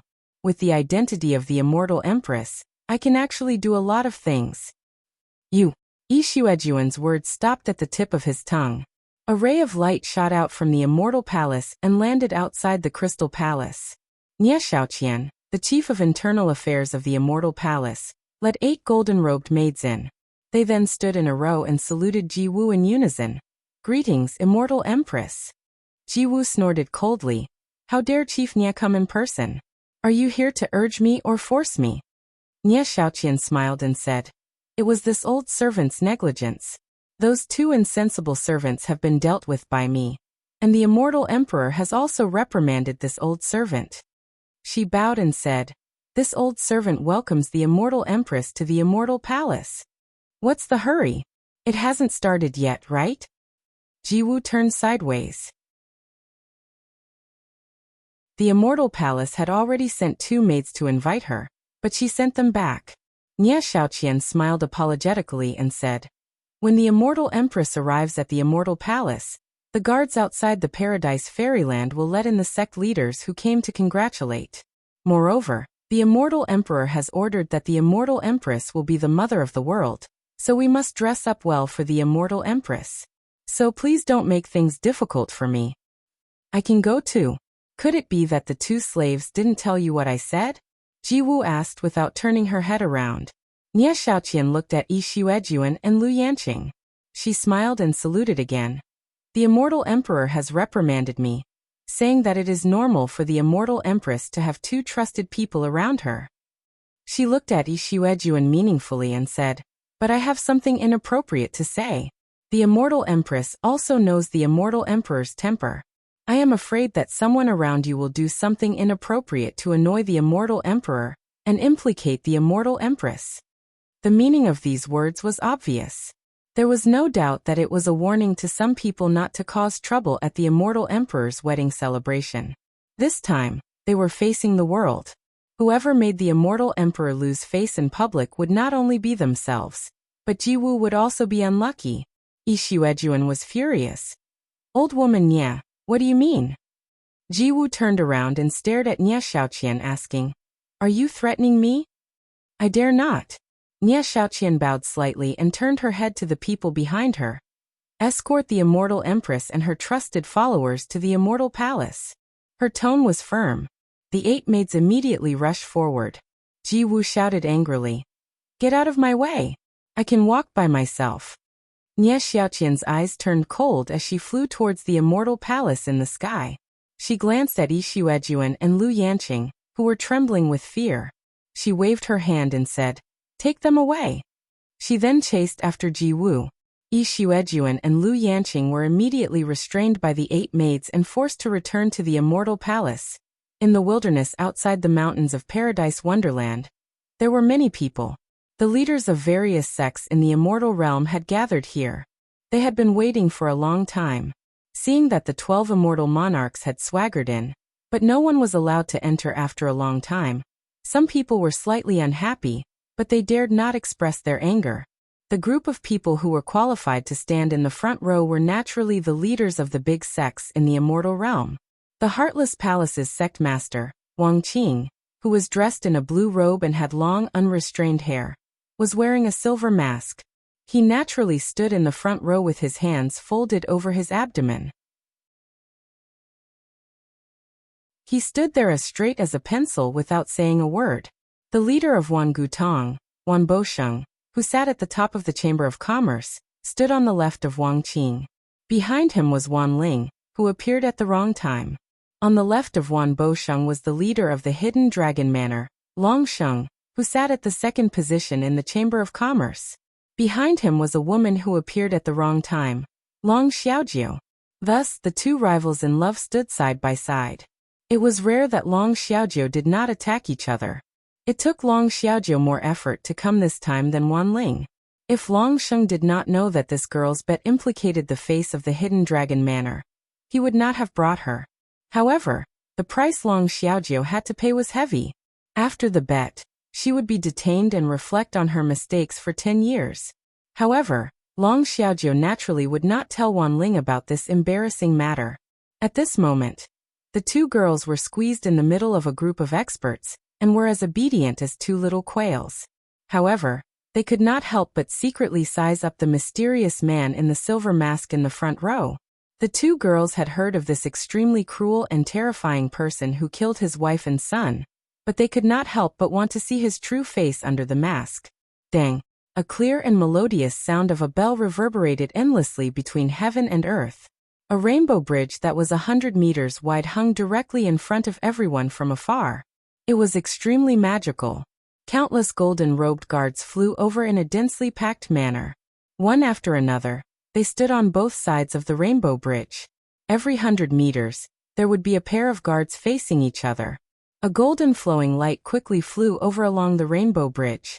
Wu Xiong appeared at the head of the bridge and laughed heartily. He cupped his hands and said, "Please forgive me for neglecting you esteemed guests. On behalf of the Immortal Palace, I respectfully welcome the esteemed guests outside the mountain gate. Everyone, please follow along the rainbow bridge. Inside, we have already prepared bejeweled wine for you. Please." He made a welcoming gesture, and then flashed to the side to greet them with cupped fists. Wang Qing was the first to turn into a stream of light and fly along the rainbow bridge. The people behind him followed one after another.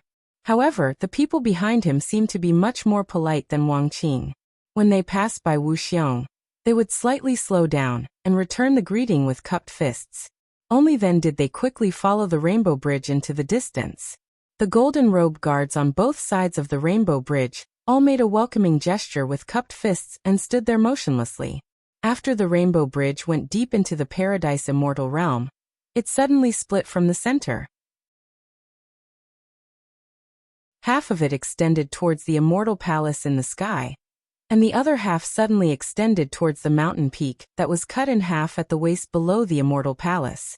One could see that the huge platform was filled with stone banquets, and there was a faint fragrance of fine wine in the air.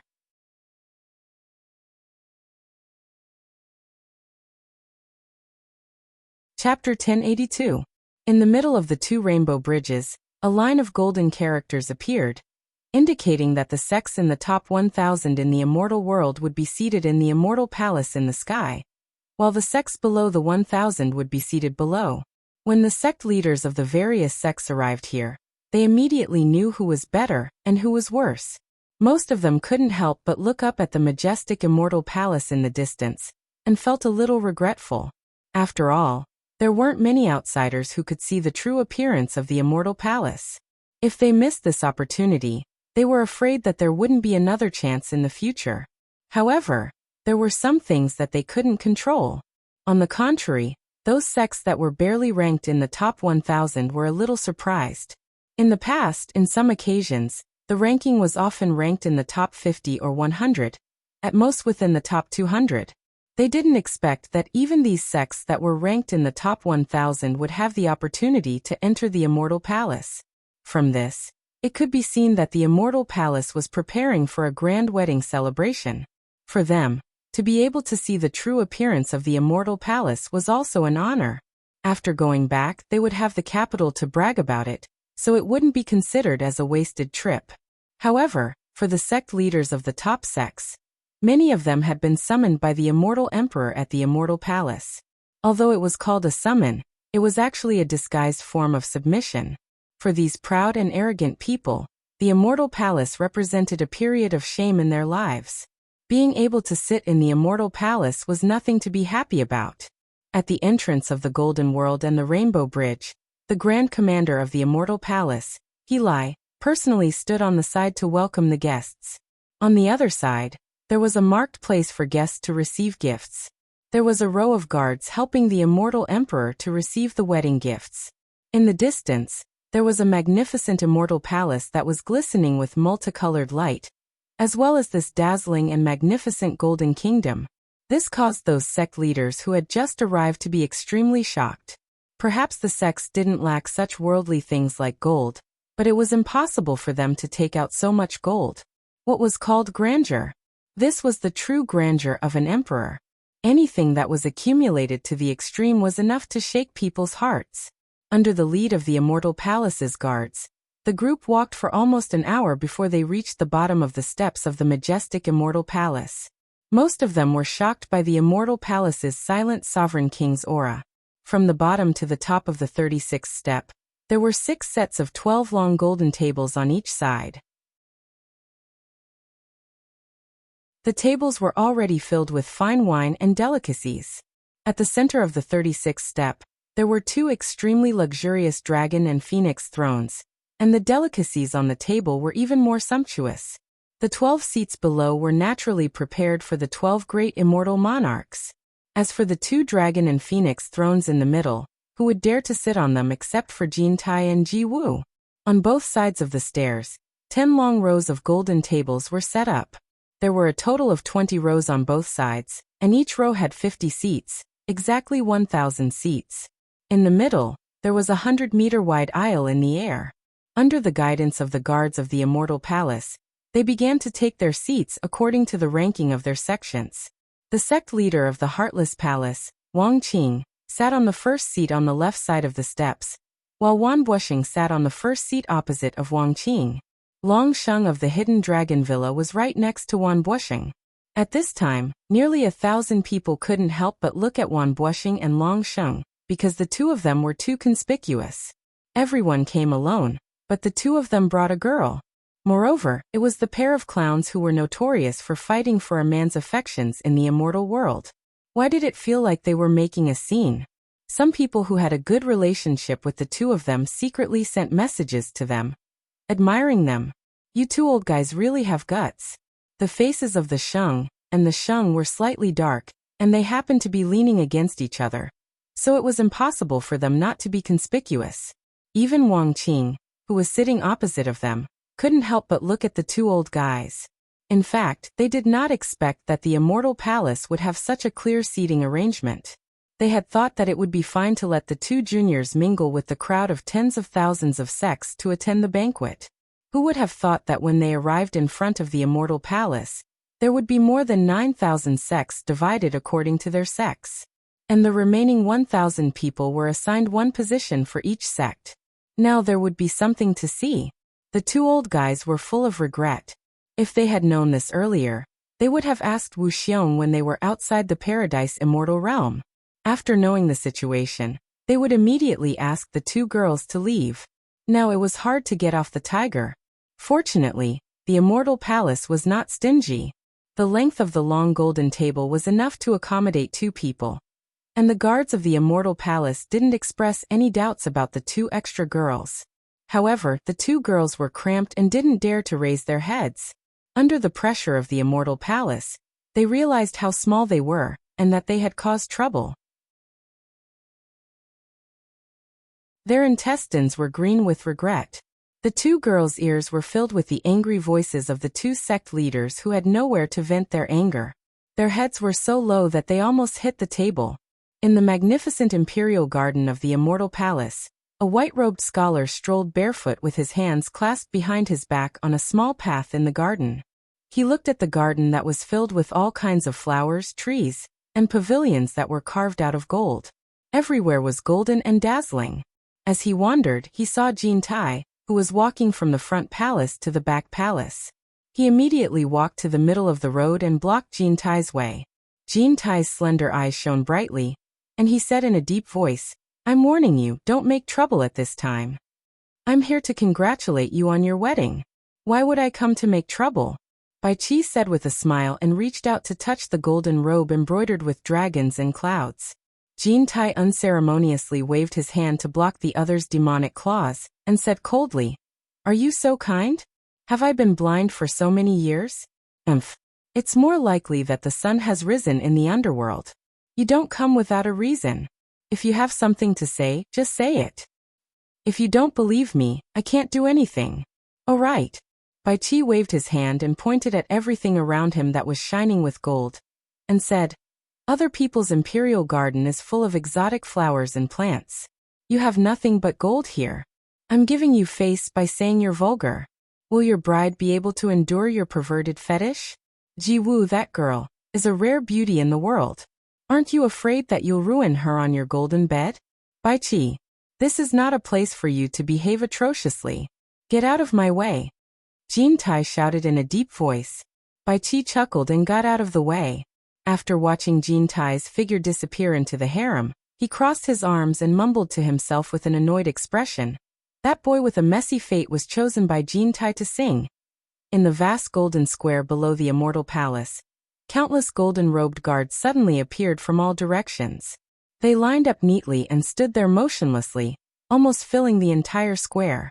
It gave the sect leaders of the various sects a great deal of pressure, as if they were surrounded. Just as the heads of the various sects were looking around, a burst of heavenly music suddenly rang out in the entire square, stirring everyone's hearts. A group of men and women wearing light muslin, or with vigorous bodies, landed on the 100-meter-wide passageway in the middle. As soon as they landed, they immediately danced to the fluttering heavenly music, displaying their enchanting dance postures. It was very pleasing to the eye, and the atmosphere of the entire square immediately relaxed. Suddenly, everyone raised their heads to look at the 100-meter-high steps. They saw that the mighty 12 immortal monarchs had split into 2 rows and walked down from the high steps. When they were stationed in one area, they all wore different clothes, but now, they all wore the golden woven clothes of the Immortal Palace. The 12 immortal monarchs walked down step by step, directly facing the crowd below, and sat down in their seats. Then a large group of golden-robed men appeared on the top of the 100-meter-high steps. As the 2 groups of people split into 2 groups and walked down the steps in an orderly manner, the sect leaders of the various sects immediately gasped. These people were the palace lords of the 3,600 mountains in the pure paradise immortal realm. There were over 3,000 of them, and the weakest of them was at the early immortal emperor realm. They all listened to the orders of the immortal emperor, and they were the central force of the Immortal Palace that truly deterred the entire immortal realm. For example, the positions of the 12 immortal monarchs and Immortal Palace commanders and protectors were mostly vacant, and most of them were selected from among these people. In just a short while, more than 3,000 experts had separated along the stairs and stood on both sides of the stairs. The sect leaders below all felt a little uncomfortable being stared at by these people. However, before the first wave subsided, another wave arose. The 24 protectors of the Immortal Palace were split into 2 rows, each with 12 people walking down the steps. Finally, they stood on both sides of the steps that corresponded to the number of steps. That was not all. At the top of the steps, 6 people stood side by side. After a short pause, they walked down in unison. These 6 people were the 6 great commanders of the Immortal Palace. Wu Xiong and De Mingluan, who led the Chamber of Commerce Alliance, were among them. The 6 of them walked until they were 18 steps away from the 12 immortal monarchs and stopped. Everyone looked at the top of the steps again. The figure of Nie Xiaoqian, the chief steward of internal affairs of the Immortal Palace, stood alone. After glancing down coldly, she said in a clear voice, "The Immortal Emperor and the Immortal Empress have arrived." Her voice resounded through the entire Immortal Palace. The 12 immortal monarchs on the 36th step suddenly stood up and turned around. The 6 great commanders on the 48th step turned around. The 24 protectors on both sides of the steps turned around. The more than 3,000 palace lords of the Paradise of Bliss on each side of the 36th step turned around. Countless immortal palace guards all over the square turned around. Everyone looked at the chief steward of internal affairs, Nie Xiaoqian, who was on the steps. Under such an imposing manner, thousands of sect leaders stood up subconsciously. Wang Qing, who was in the seat of honor, paused for a moment, but still stood up. At the center of everyone's attention, a man and a woman in dragon and phoenix golden robes appeared on the left and right of the chief steward of internal affairs. They looked down with incomparable dignity. Nie Xiaoqian did not dare to stand side by side with the 2 of them. She walked down 3 steps in a row. After lowering her head, she glanced at the people below and said, "Welcome, Immortal Emperor and Immortal Empress."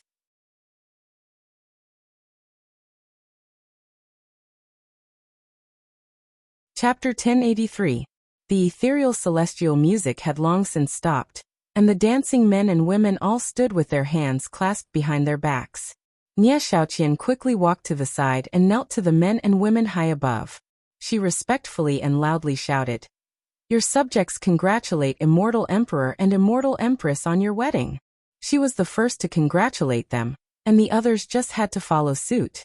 However, to the thousands of sect leaders of the various sects, it was somewhat difficult for them to accept the words, "Your Majesty." Once they said it while kneeling, it was undoubtedly a sign that they were kneeling and bowing to the sect leader, completely submitting to him.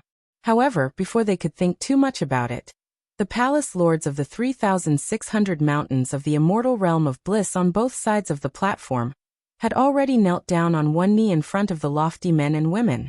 The 24 protectors had already knelt down on one knee. The 6 commanders had knelt down on one knee. The 12 immortal monarchs had also knelt down on one knee. Under such tremendous pressure, many of the 1,000 sect leaders couldn't bear it any longer. Their knees buckled and they finally knelt. With someone taking the lead, the pressure was even greater for the others. Like a stone that set off 1,000 ripples, almost all of them knelt down one after the other. Although the few sect leaders who were ranked at the very top of the rankings had gloomy expressions on their faces, they had no choice but to slowly knelt down on one knee. Wang Qing stood straight and slowly swept his gaze across the countless experts of the Immortal Palace on either side of the stairs. Finally, his gaze met the cold and aloof gaze of the man high above. His eyes flickered, and he slowly knelt down as well. Directly below the floating Immortal Palace, there was a large mirror projection projected by some kind of magic treasure, projecting everything that was happening in the golden world above everyone's heads. Even the voices that were being spoken could be heard clearly. Nearly 10,000 sect leaders of the immortal world all knelt down under the pressure. Your subjects congratulate Immortal Emperor and Immortal Empress on your wedding. Your subjects congratulate Immortal Emperor and Immortal Empress on your wedding. Tens of thousands of people in the sky and on the ground shouted the same words in unison, and their voices echoed between heaven and earth for a long time. The momentum of unifying the world was concentrated on one person, and the woman beside him was the one who shared it. Jin Tai seemed to enjoy the feeling of having tens of thousands of people submit to him. He swept his gaze over the crowd for a long time before glancing at Ji Wu beside him. Today Ji Wu was very beautiful. She was wearing a dazzlingly gorgeous golden robe that accentuated her beautiful figure and exuded an indescribably noble aura. Her beauty was rare in the world. Her exquisite golden phoenix coronet was lifelike like a peacock spreading its tail. Her well-groomed eyebrows were like a phoenix spreading its wings. Her cold eyes stared straight ahead. Coupled with the serious indifference on her beautiful face, she had the aura of a motherly model of the world. If not me, who else could it be? Even Jean Tai, who was used to seeing beautiful women, was somewhat unwilling to move his eyes away from her face. He sighed in his heart that he really did not choose the wrong person. Only she was worthy to be his immortal empress, to share the world with him and be worshipped by tens of thousands of people. Jean Tai's gaze swept across the crowd once again, and finally landed on Nie Xiaoqian, who was kneeling on the ground, and nodded slightly. Nie Xiaoqian quickly stood up and respectfully led the way for the immortal world's dragon and phoenix supremacy. A man and a woman slowly walked down the stairs. With every step they took, the golden phoenix coronet on Ji Wu's head would shake slightly, like a phoenix nodding its head, signaling to the tens of thousands of people who were worshipping it. Behind her, a golden phoenix tail skirt slid down the steps. At this time, everyone noticed that there was a man and a woman behind the two of them. Yi Xuejuan's black-silver robe had been replaced by a golden robe. His silver hair fell to his shoulders, and his face was tense and silent. He silently followed behind Ji Wu on the right. It looked like he was not attending a wedding, but a funeral. Lu Yanqing also changed into a woman's golden dress, and followed behind Jean Tai on the left. Her eyes were a bit dazed as she looked down. Not even in her wildest dreams did she think that she would come to the Immortal Palace one day. Moreover, she was standing behind Immortal Emperor Jean Tai, looking down on all the heroes in the world. This feeling made her a bit dazzled. This feeling made her understand why so many women would disregard everything to pursue certain things, and why so many men would fight and kill each other for power. So this was the feeling of standing at the peak of power. Everything was under your feet. Among the kneeling crowd, many women showed envious eyes as they looked at Ji Wu, who was slowly accompanying Jean Tai. Wan Ling and Long Xiaojie were no exception. At this moment, Ji Wu really dazzled them. Beautiful, noble, accepting the worship of the world. If only they were the ones standing in that position. It was an irresistible fantasy for women. What surprised the two of them the most was that they actually saw Lu Yanqing standing behind Jean Tai, receiving the worship of the crowd. This made the two secretly look at each other, because they already knew Lu Yanqing when they were in the World Commerce Association. Many men's eyes were on Yi Xuejun. They didn't expect the deposed immortal crocodile to appear in public again. Some of the 12 immortal monarchs kneeling on the steps had ugly expressions. In the magnificent immortal palace, a white-robed scholar slowly paced in front of the windowsill of the top floor, looking indifferently at the scene below. Suddenly he sneered, shook his head slightly, and said to himself, "This guy just likes to put on this kind of scene. Who doesn't know that you are Immortal Emperor Jean Tai? Why do you have to be so ostentatious? Do you think there are too few people who hate you?" Under Nie Xiaoqian's respectful guidance, the Immortal Emperor and Immortal Empress finally sat on the dragon and phoenix thrones in the center of the steps. Yi Xuejun and Lu Yanqing silently stood on either side of the thrones. Jean Tai calmly sat on his throne, glanced at Ji Wu, who was sitting beside him with an expressionless face, and said with a dignified aura, "You may all rise." His tone was indifferent, but it clearly drilled into everyone's ears. It was completely the tone of an emperor. "Thank you, Immortal Emperor." Cheers reverberated in the sky and earth. Everyone stood up and returned to their positions. After kneeling for such a long time, although nothing could be seen on the surface, none of them felt comfortable in their hearts. "Wang Qing, I didn't expect your cultivation to have reached the late Immortal Emperor stage. Your progress is amazing." Jean Tai suddenly stared at Wang Qing and said lightly. Everyone heard this and stared at Jean Tai. Many people were a little surprised. In fact, some people with cultivation at Wan Buoxing's level had already seen that Wang Qing's cultivation had broken through the intermediate Immortal Emperor stage. Before this, they were still wondering if they could get past Jean Tai. They didn't expect that Jean Tai would directly say it before the wedding ceremony. Some sect leaders who were also intermediate Immortal Emperors couldn't help exchanging glances with each other. They felt sorry for Wang Qing in their hearts. Could it be that Jean Tai was so intolerant that he wanted to act up during his own wedding ceremony? Wang Qing, who was about to sit down, slowly stood up again. His silver mask was very eye-catching in this golden world. He had already prepared for the worst before coming, so he calmly clasped his hands at Jin Tai and said, "Thank you for your praise, Immortal Emperor. I can't accept your amazing progress in front of an immortal emperor." Jin Tai's eyes flickered as if he was saying that it's good that you know. He picked up the wine glass on the table and slightly raised it towards Ji Wu, who was beside him. Ji Wu expressionlessly picked up the wine glass on the table, as if she was the husband's wife. "Everyone came from far away to congratulate me. I'm very pleased." Jin Tai and Ji Wu raised their cups and said, "Everyone, let's drink this cup." The people seated below all raised their cups and stood up, accompanying these two supreme dragons and phoenixes in toasting a cup of fine wine. Jin Tai then waved his wine cup and said to everyone, "As you wish." Everyone then sat down again. But it seemed that not many people could do so. At this time, Nie Xiaoqian, as the general manager, walked to the dragon and phoenix throne and looked around at everyone. On such a beautiful occasion, the wine and wine are not enough to enjoy to the fullest. Let's add to it with song and dance. World Commerce Sect leader Yu Qianqiu was very happy to hear about the wedding of Immortal Emperor and Immortal Empress. He spared no effort to travel the Immortal and Nether realms and painstakingly compose beautiful songs to present to Immortal Emperor and Immortal Empress wedding. The Immortal Emperor is grateful for his loyalty, and specially issued a decree to let him perform the opening song of the wedding ceremony to reward everyone. After she finished speaking, she retreated to the side, announcing the start of the wedding ceremony. The sect leaders of the various sects who were present all guarded their mountain gates tightly. Almost none of them had seen Yu Qianqiu before. At this moment, they all secretly glanced at each other with a strange expression. They all wanted to see how many eyes and arms Yu Qianqiu, who had caused such a ruckus in the Immortal and Netherworld, had to actually come here to flatter them. Wan Buoxing and Wan Ling looked at each other and did not show anything. Until now, they still regarded Yu Qianqiu as a trusted spy sent by the Immortal Emperor.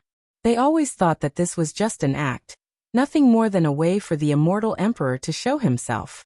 Otherwise, how could there be such a coincidence that he picked Yu Qianqiu out of everyone else? Immortal Crocodile Lord and Lu Yanqing's expressions were inexplicable, and Ji Wu could not help but frown slightly. The white-robed scholar leaning against the window of the Immortal Palace couldn't help but turn around and stare at the extraordinary atmosphere below. Who wouldn't be able to contain their joy? Yu Qianqiu, who was temporarily hiding behind the crowd, was very depressed.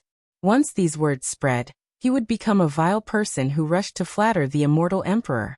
He rolled his dead fish eyes and looked at Qingyang next to him, as if saying, "Your mother, in order to protect the Immortal Emperor's authority, she is simply burying me to death." Qingyang glanced at him slightly, as if she had nothing to do with it. Suddenly, the sound of drums resounded from the crowd where the heroes were seated. String music spread out majestically, and the atmosphere of the entire square changed abruptly. In the center of the 100-meter-wide aisle below the steps, the male and female dancers who were standing with their hands behind their back began to dance again. As they danced, a large space in the center was gradually emptied.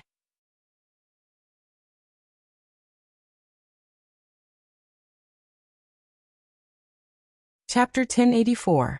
These courtesans did not attract anyone's attention. On the other side of the passageway that faced the Immortal Emperor and Immortal Empress, the densely packed golden-robed guards suddenly parted to create a path. Everyone's eyes turned to look at him. A bright red drum embroidered with gold rivets was carried over by a group of bare-chested men. The diameter of the drum was estimated to be 3 to 4 meters wide and 1 meter thick. This was not the most eye-catching thing.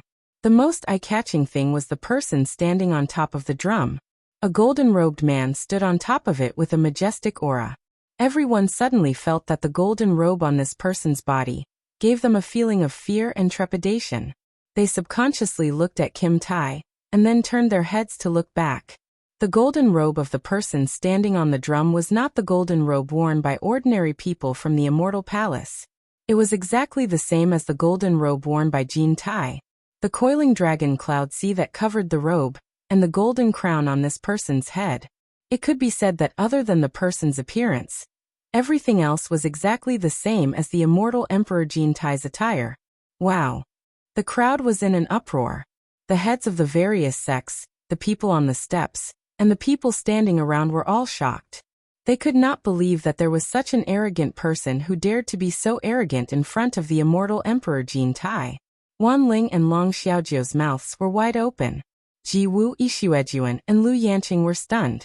Bai Qi, who was standing by the window of the Immortal Palace, almost choked to death.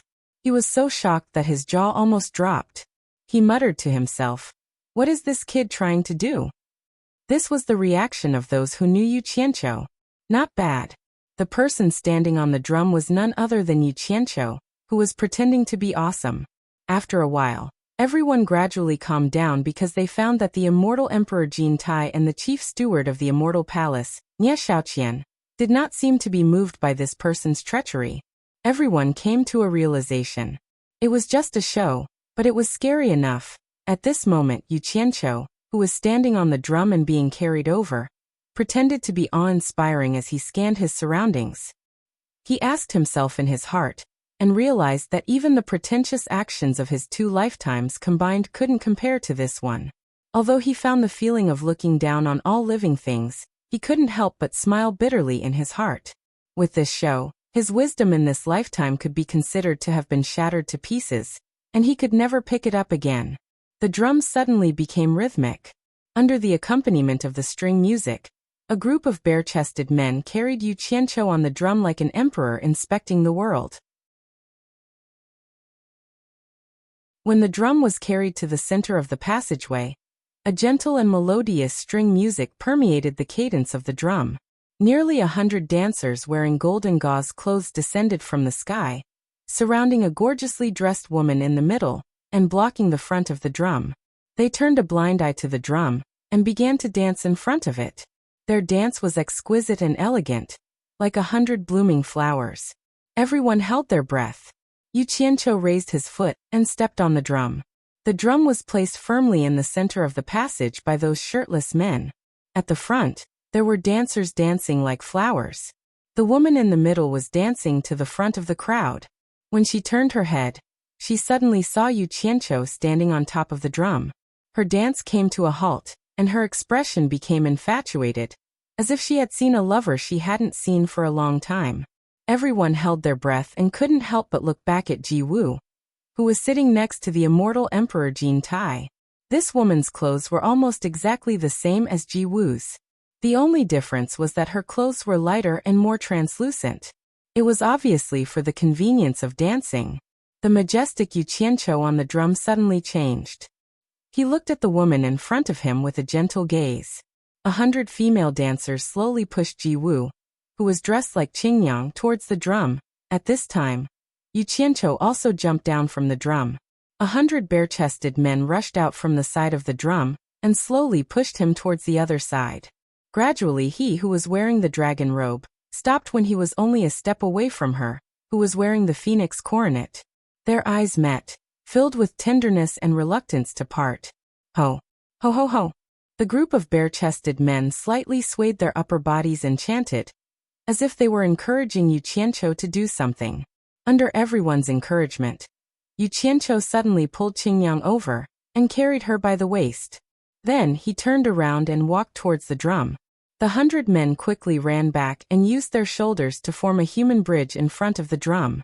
Yu Qianqiu carried Qingyang and stepped on everyone's shoulders to walk back to the drum. Then he reluctantly put Qingyang down. The 100 bare-chested men and the 100 women quickly gathered around the drum and danced in pairs. In an instant, the crowd was filled with emotions. The music changed again. The majestic tune became softer. Yu Qianqiu's eyes were filled with tenderness. He gently raised his hand and caressed Qingyang's cheek. Together with the music he pitifully sang, captivating the fish and alighting the geese, overshadowing the moon and shaming the flowers, so beautiful that there's nowhere to hide. With her by my side, it's like bathing in the spring sunshine. I'd rather die without regrets. Outstanding beauty and heavenly fragrance, let me entangle you, even if life is short. You and I are willing, You and I are together. How fortunate we are to be a pair. The men who were dancing around the drum immediately followed the last note and sang to their partners. How fortunate we are to be a pair. Qingyang's amorous face immediately bloomed with endless shyness. She stepped back gracefully and danced on the surface of the drum. This dance was peerless. This dance was devastatingly beautiful. This dance blossomed with boundless beauty. This dance made the dancers around the drum pale in comparison. Every piece of her clothes fluttering in the wind was filled with love. Every stretch of her jade-like arms was filled with reluctance to part with Yu Qianqiu. Every time her toes danced on the surface of the drum, it was the sound of her lover's heartbeat. The crowd had never heard such an exciting song. No matter what kind of thoughts they had in their hearts before, everyone's emotions were fluctuating with the rhythm of the song. Qingyang's dancing level could be said to be unparalleled in the world. Every time she moved, it was like a mysterious black hole that swallowed everyone's gaze. According to Qingyang's original plan, Yu Qianqiu was supposed to sing and dance with her at the same time. However, no matter how brilliant the technique she taught him was, Yu Qianqiu, that blockhead, could not understand it even if he was beaten to death. Thus, Qingyang could only come up with this plan. She would dance alone, and Yu Qianqiu would only need to cooperate with her a little. However, what she didn't know was that Yu Qianqiu was not a blockhead. At that point, he really did not have the courage to dance in front of the heroes of the world. Thus, he simply could not learn it even if he was beaten to death. The man dancing under the drum suddenly let out a resounding, "Hi!" Yu Qianqiu, who was silently following Qingyang's dancing footsteps, waved his hand and said, Wait for me to cup my hands and the mountains to please you. Tens of thousands of people will sing in unison for thousands of years to come. Look at the distant mountains smiling and the flowing waters flowing. For generations to come, the seas will dry up and the rocks will rot away. The domineering drum music suddenly turned gentle, and the 100 or so men joined in with a loud hi. Before hugging their nimble partners, the dancing of hundreds of flowers suddenly stopped, and only Qingyang was left dancing alone on the drum. She attracted everyone's attention, and in reality, everyone's eyes had never left her. Their eyes were already glued to her nimble dance. Yu Qianqiu, who was on the drum, did not lose out either. He reached out and wrapped his arms around Qingyang's soft waist. He looked at her and sang with deep emotion, I'm drunk with you today. I can't let go of your beauty. Don't wait until your hair turns white before you regret it.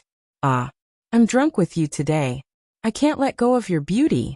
Let me hug the beauty back. The majestic drum music continued for a long time. Yu Qianqiu hugged Qingyang and looked at her with a faint smile. Qingyang's eyes were as soft as water, and her jade-like arms were already wrapped around Yu Qianqiu's neck. She buried her head in his shoulder, unwilling to part with him. The music was beautiful, and the dance was even more beautiful. The two's teamwork could be said to bring out the best in each other, and everyone was deeply immersed in it. No one knew who was the first to shout out and clap their hands in praise. Good. In that instant, the thunderous applause pulled everyone back to reality. Jintai, who was sitting high up on the steps, was someone who rarely smiled. However, he couldn't help but reveal a smile on his face this time. He nodded his head slightly to express his praise, and turned his head to look at Ji Wu. Ji Wu's eyes were filled with anger. She wasn't an idiot, and she knew that this song was obviously meant to flatter Jintai. It was meant to glorify the love between her and Jintai.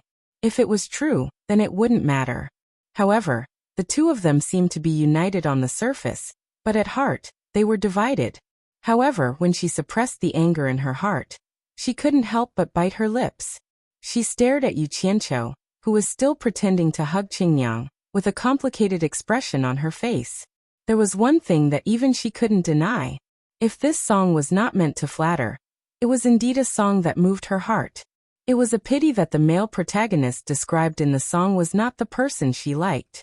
Such talent was used to flatter. Jiwu was a little angry. If she knew this would happen, she wouldn't have encouraged Jintai to let Yu Qianqiu compose the song. At the same time, she had already decided to let Yu Qianqiu flatter her to his heart's content after this. Behind her, Yi Shuejun was also unhappy. He stared at Yu Qianqiu with a livid face. On the other side, Lu Yanqing's face was full of bitterness. Long Xiaojiu and Wan Ling, who were below the stage, were shocked. After coming to their senses, they kept staring at Yu Qianqiu in disbelief. Bai Qi, who was on the window of the Immortal Palace, shook his head repeatedly. Now everyone finally understood that the Immortal Emperor's decree to let Yu Qianqiu compose the song was not a whim. It meant that Yu Qianqiu really did have something up his sleeves. Just as the rhythm of the drum changed again, Yu Qianqiu sent Qingyang away and sang half a line of captivating the birds and alighting the geese. The expressions of all the experts present suddenly changed, and they turned their heads to look into the distance. 6 of the 24 protectors on the stage had already flashed away in an instant. They turned into streams of light and shot in the same direction. Boom! There was an explosion in the distance, and Yu Qianqiu's throat shrank. He could no longer sing.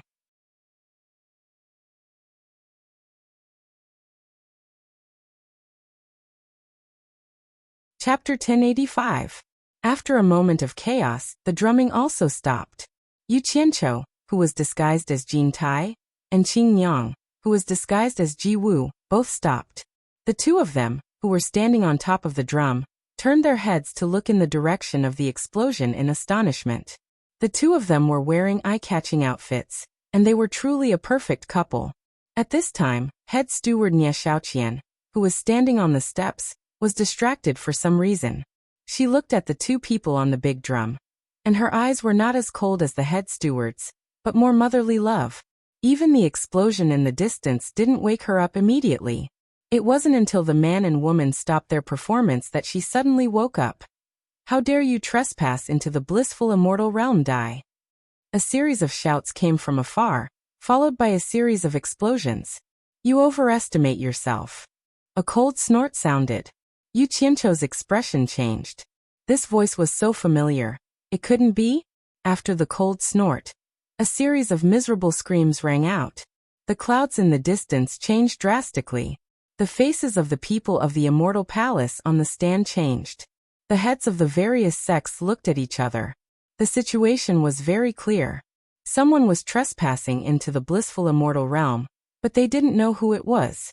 How dare they? Ji Wu, who was sitting on the phoenix seat, slightly tilted her head to look at the man beside her.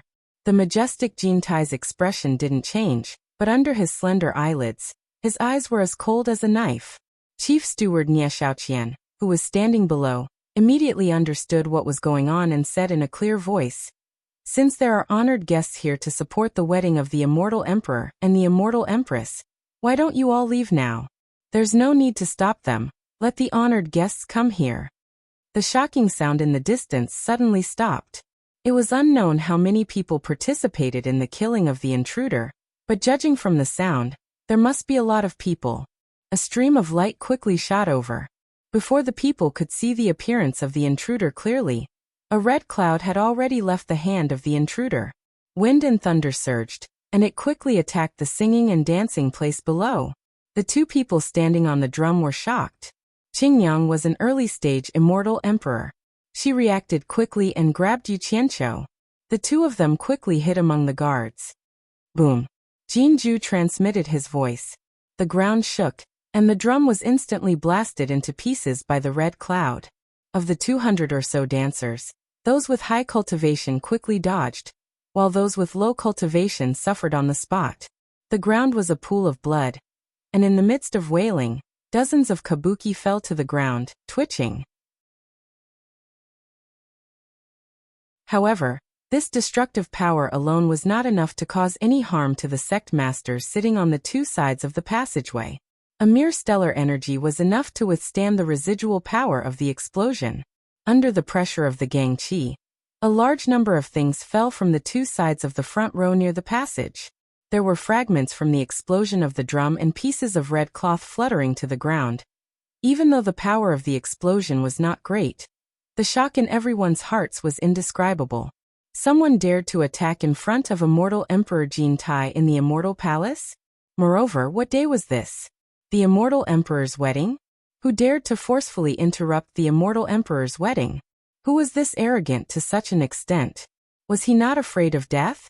Everyone slowly raised their heads to look at the sky in indescribable shock. On the vast golden plaza, on the left and right sides of the Immortal Palace, there were two towering golden pillars that were tens of meters in diameter. The newcomer stood with his hands behind his back at the top of the towering golden mountain on the right. His skinny body was covered in a green robe. As the wind blew, the hem of the green robe fluttered in the wind. His eyes were bright and full of expression as he calmly scanned the area below. His gaze swept past Yu Qianqiu without stopping. He ignored everyone else and directly stared at the extremely eye-catching man sitting high up on the steps. Jin Tai only glanced at him indifferently. Then he leisurely closed his eyes. Light flickered in and out of his eyes. It was as if he did not care about the newcomer at all. His temperament was as steady as a mountain. As expected of the immortal emperor, who had ruled the immortal world for so many years. He never lost the aura of an emperor. Sure enough, it was him. Yu Qianqiu, who was dragged into the crowd by Qingniang, looked at the person standing on the top of the Immortal Palace. The expression on his face was very interesting. He did not expect this person to come. He couldn't help but bitterly smile in his heart. Others might not know why the old man broke the drum as soon as he arrived, but how could he not know? With the old man's arrogance, it was obvious that he felt ashamed of his disciples' actions. But he didn't know if the old man came for him, or if he knew that there was a show here, and wanted to fight. Yu Qianqiu then looked around worriedly, especially at the large number of experts standing on the steps. He couldn't help but sigh in his heart again.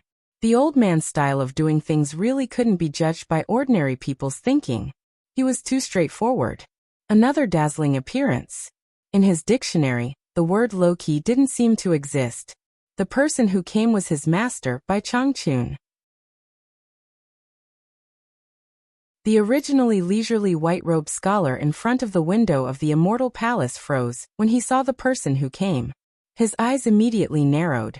Bai Qi didn't expect Bai Changchun to still be alive. He didn't expect Bai Changchun to be able to come out alive after being seriously injured by him and escaping into the forbidden area of the underworld. What's more, he didn't expect Bai Changchun to appear in front of him in this kind of situation. After carefully looking at the other party, he found that the other party's cultivation had already risen to the late immortal emperor stage. Bai Qi's pupils shrank and he coldly snorted in his heart. This person's cultivation had improved so quickly, and he also had a grudge against him. This person couldn't be left alive. Emperor of the underworld, Bai Qi's killing intent had already been ignited, and a faint killing intent had already gathered in his eyes. Lu Yanqing was naturally not unfamiliar with Bai Changchun. She thought that she had seen wrongly. Why would Bai Changchun appear in this place at this time? However, whether it was his appearance or demeanor, he was undoubtedly that person. Regardless of whether it was his bearing or demeanor, he did not lose the slightest bit of his former self. He was like a blade that had been unsheathed. The more he sharpened it, the sharper it became. He still did not hide his sharpness at all. Looking at Bai Changchun, who was at the peak of Huabiao, and now they met here, Lu Yanqing couldn't help but feel a lot of emotions, from the world's #1 expert who deterred the world, to the underworld royal palace in the underworld to challenge the emperor of the underworld, and now to the immortal emperor's wedding ceremony, where many experts gathered. This person's life was really amazing even for a woman like her. It was always so magnificent. He was like a raging great river, and no matter how strong the obstacles were, he would rather have the torrential waves overflow to the heavens, and he would continue to roll forward, break through everything, and never stop. In the end, he would rush to the sea that belonged to him, and no one could stop him. He was here. What would he do now that he was here? The haze on Air Xuejuan's face instantly dispersed, and his eyes bloomed with an inexplicable light of surprise, as if he saw the hope of breaking out of this hopeless situation. As soon as he turned around, he met Ji Wu's astonished gaze, and they both looked very surprised. Exijun, Ji Wu, and Lu Yanqing all turned to look at Yu Qianqiu, who was well dressed and dressed like a dog. All three of them knew that Bai Changchun and Yu Qianqiu were master and disciple, and they all wondered if Bai Changchun's arrival had anything to do with Yu Qianqiu. Everyone present looked at immortal Emperor Jin Tai, who was sitting on the throne. Not only did someone disrupt the wedding ceremony, But he also killed the people of the Immortal Palace in front of him. This was tantamount to publicly slapping Jin Tai in the face. However, this person dared to make such a ruckus and come all the way here. Naturally, his ability was not to be underestimated. They didn't know how Immortal Emperor Jin Tai would deal with this. Perhaps today's wedding ceremony would no longer go smoothly. At the same time, what made everyone curious was where this strong person came from. Why had they never seen him before? How dare he come here to make trouble? Jin Tai remained calm, but the chief steward, Nie Xiaoqian, was angry. She didn't expect that she had ordered people to let him in, but the other party did not appreciate it. Instead, he caused trouble in public. How could everyone in the Immortal Palace put their face? She immediately shouted, "Who are you? How dare you act wildly here?" By Changchun. The man in the green robe on the top of the Huabiao replied lightly. His words echoed in this vast golden world. As soon as these words came out, everyone immediately thought of the person who challenged the Emperor of the Underworld, Bai Qi. They all showed a look of realization. It turned out to be that crazy person. They heard that he was injured by the Emperor of the Underworld and fled into the forbidden area of the Underworld. They didn't expect him to still be alive. However, since he dared to challenge the Emperor of the Underworld, it was not surprising that he dared to cause trouble for the Immortal Emperor. However, the timing was really good. It was actually during the Immortal Emperor's wedding. Jin Tai's eyebrows slightly moved. He opened his half-closed eyes and suddenly stared at the man in the green robe on the top of the Huabiao. A person who could fight against Bai Qi without dying finally caught his attention. Nie Xiaoqian was startled. She didn't expect that the person who broke in was that madman. She coldly snorted and said, "You escaped from the hands of the Emperor of the Underworld, but you don't know how to cherish it. Today will be the day of your death. This old man has nothing to do in this world. Life and death are nothing to me. Don't be so long-winded." Bai Changchun no longer paid attention to Nie Xiaoqian. He faced Kinti's threatening gaze and lightly asked, "I heard that you're the strongest expert in the immortal world, a supreme monarch. Now it seems that you really have the bearing of an emperor. Jin Tai, there is no need to send others to death. Do you dare to fight me?" As soon as these words came out, everyone was speechless. This madman challenged the Emperor of the Underworld last time. This time, he really came for the Immortal Emperor. Wang Qing, who was looking at the top of the Huabiao, slowly closed his eyes. He sighed slightly in his heart. It was not because he felt sorry for Bai Changchun, but because he was ashamed of his hesitation. Ever since he was defeated by Jin Tai, the shadow of defeat had been left in his heart. This time he came with the 6-dragon snow blue sword. However, after seeing the huge force of the Immortal Palace, he actually had the idea of waiting for the right moment to strike. This was completely different from the current Bai Changchun. Although he was defeated by the Emperor of the Underworld, there was no fear in his heart. He ignored life and death and brazenly challenged the Immortal Emperor Jin Tai. Just based on this point, he had already lost to the other party in terms of temperament.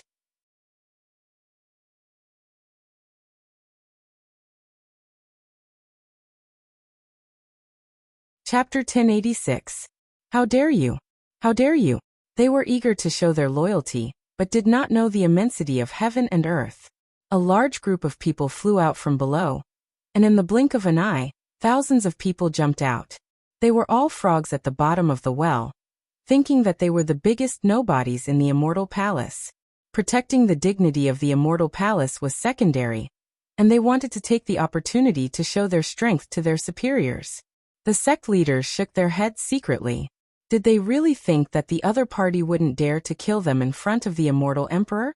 However, no one in the entire Immortal Palace, from Grand Elder Jin to the experts below, said anything to stop Bai Changchun. Obviously, they wanted these people to test Bai Changchun's strength. Seeing so many people rushing over recklessly, Bai Changchun was not a soft-hearted person. He immediately snorted coldly, "Grand Elder Jin, I overestimated you. You actually sent these ignorant pawns to their deaths." His green robe that was fluttering in the wind suddenly froze and slowly drooped down. His right hand, which was behind his back, was raised in front of his chest. His 5 fingers formed the shape of a flower, and a light ball the size of an egg spun rapidly. As the spinning light ball grew larger and larger, the thousands of golden-robed guards felt that something was wrong before they could make a move. They saw that with the light ball in Bai Changchun's palm as the center, the airflow between heaven and earth from all directions was rapidly gathering toward the light ball. These people in the air immediately felt as if they were in a hurricane, and they were forcibly sucked in by the strong airflow. In fact, not only them, even the Immortal Palace guards with shallow cultivation in the square below could not stand still. They felt as if they were about to be swept away by the airflow. At this time, a strange phenomenon appeared in the air. The thousands of people who were originally rushing to attack Bai Changchun had now changed their direction, and were desperately flying away in the strong wind, trying to escape the strong suction of the strong wind. Their movements were abnormally strenuous and slow. What kind of spell was this? The experts all around stared at the light ball in Bai Changchun's hand that had become larger. Those who had seen Bai Changchun use the lost immortal finger looked worriedly at the people in the air who wanted to escape, but could not do so after a long time. At this time, the originally solemn wedding ceremony became abnormally chaotic under the strong airflow.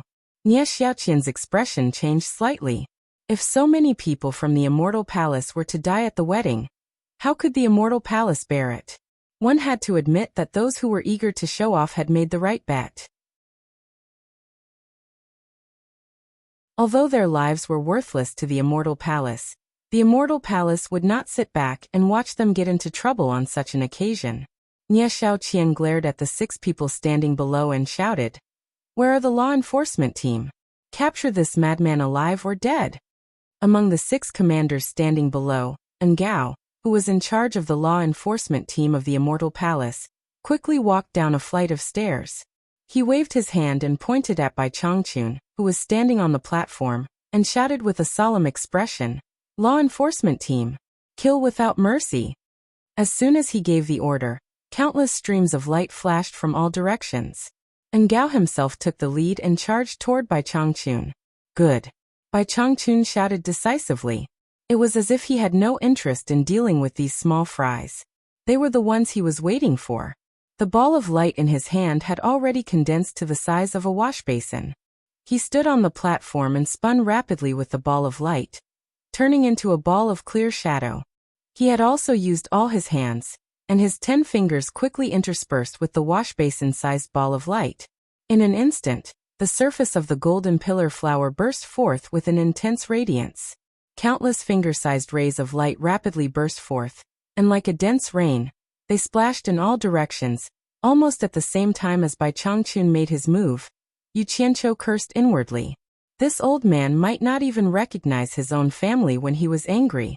One of his wrists was still being held by Qingyang. He immediately shook his hand and anxiously transmitted his voice. "Run. It'll be too late if we're too late." The two of them had more or less developed some tacit understanding during this period of time. Qingyang could feel the fear in his heart and subconsciously chose to believe him. Without another word, she dragged him and fled with all her might. However, the speed at which the two of them fled was ultimately not as fast as the killing speed of the lost immortal finger. Otherwise, with Grey Cloud Xian's cultivation, he would not have been unable to escape. An earth-shattering scream rang out from behind them. The 2 people who were running away turned around to look, and their faces were instantly filled with terror. They saw blood blooming in the sky like rain. And within the blood blossoms, there was a sharp light that was as short and sharp as bullets that had yet to fade. Seeing the dense rays of light rushing toward them, Yu Qianqiu cursed Bai Changchun in his heart. This was 2F** King ridiculous. He clearly knew that he was here, but he still attacked indiscriminately. It seemed like this old man knew that he had the ability to escape, so he only cared about killing to his heart's content. He didn't care about his disciples' feelings at all. However, the key point was that he didn't want to abandon Qingyang and escape alone. The two of them had interacted for a period of time, and he discovered that this woman was actually a warm person on the inside. She wasn't a bad person, and it would be a pity if she died for nothing. However, the time they had interacted with each other was not enough for him to trust her enough to bring her back to Utopia. Qingyang was clearly shocked by the destructive power of the lost immortal finger, but she rarely left the paradise immortal realm. In addition, she was dancing at the Celestial Emperor's wedding. Aside from dancing accessories, she didn't have anything else on her. Thus, she didn't have any treasures that could block the attack. Even at such a critical moment, she still didn't abandon the burden that was Yu Qianqiu. Instead, she did her best to drag Yu Qianqiu along with her. As the saying goes, good will always be rewarded. This scum, Yu Qianqiu, often did things that were one-track minded. Yu Qianqiu, who couldn't think of a way to satisfy both sides, waved his hand and released an expanding golden light. He hugged Qingyang's soft waist tightly with one arm, and the golden umbrella that emitted a golden brilliance protected the two of them. Even so, the dense and sharp lights were like a series of cannons. The two of them were sent tumbling along with the umbrella, and the golden brilliance of the golden umbrella gradually dimmed. Qingyang was a little surprised that Yu Qianqiu actually had a golden umbrella in his hands. However, she didn't think too much of it, and thought that it was a gift from the Celestial Emperor. At the same time, she could see that Yu Qianqiu's cultivation was too low and couldn't unleash the defensive power of the golden umbrella. She immediately stretched out a hand and grabbed the back of Yu Qianqiu's hand that was holding the handle of the umbrella. With her help, the golden brilliance of the golden umbrella exploded, and it immediately blocked the endless stream of sharp lights. It steadily protected the two of them as they escaped. The commander of the law enforcement squad, Ngao, was the first to realize that something was wrong. When he sensed that the terrifying killer move was about to explode, he immediately roared, "Retreat! Retreat!" He immediately took out the golden umbrella and withstood the powerful attack at close range, then quickly retreated. However, the others were not so lucky. After all, the golden umbrella personally refined by Immortal Emperor Jin Tai was not given to just anyone. Under the explosive attack of the lost immortal finger, even someone with Zhongyan Xian's cultivation couldn't escape, let alone the others. A tragic massacre immediately appeared in front of everyone's eyes. For a moment, miserable screams resounded in the sky. Among the large group of people who came to attack from the sky, only a few were able to escape in one piece. Almost all of them were turned into bloody sieves. This was only the first wave of people to suffer. The guards of the Immortal Palace, who were originally lined up in the square, were the most unlucky group of people. For a moment, there were wails and cries, and in an instant, blood flowed like a river. It was simply too horrible to look at. As the power of the lost immortal finger continued to spread, many of the palace masters on the 3,600 mountains of the Paradise of Bliss on both sides of the stairs were not spared. The 12 immortal monarchs sitting on the stairs were also startled. Together with several commanders, they almost simultaneously flashed to Immortal Emperor Jin Tai's carriage. They seemed to be protecting him, but no matter how one looked at it, it looked like they were seeking the Immortal Emperor's protection. The Immortal Emperor was indeed the Immortal Emperor. At the critical moment, he did not disappoint everyone. Jin Tai waved his hand, and a pale golden wall of light quickly spread out to block the front. This position was originally a place that had received special attention from Bai Changchun. The fierce rays that erupted from the lost immortal finger were far denser than in other places. Countless fierce lights poured down, striking the light golden wall of light and exploding. The result was like raindrops falling onto the surface of a lake. Although ripples were created, they were utterly unable to break through it, let alone injure the person hiding behind it. On the contrary, the nearly 1,000 sect masters sitting below were all really impressive. Almost every sect had a trump card that could save their lives at the critical moment. In an instant, all kinds of strange treasures were revealed. Under the indiscriminate attack of the lost immortal finger, not many of them died. They no longer cared about giving face to the Immortal Emperor. Saving their lives was their top priority. One by one, they scattered like birds and beasts, hurriedly fleeing far away to watch the show.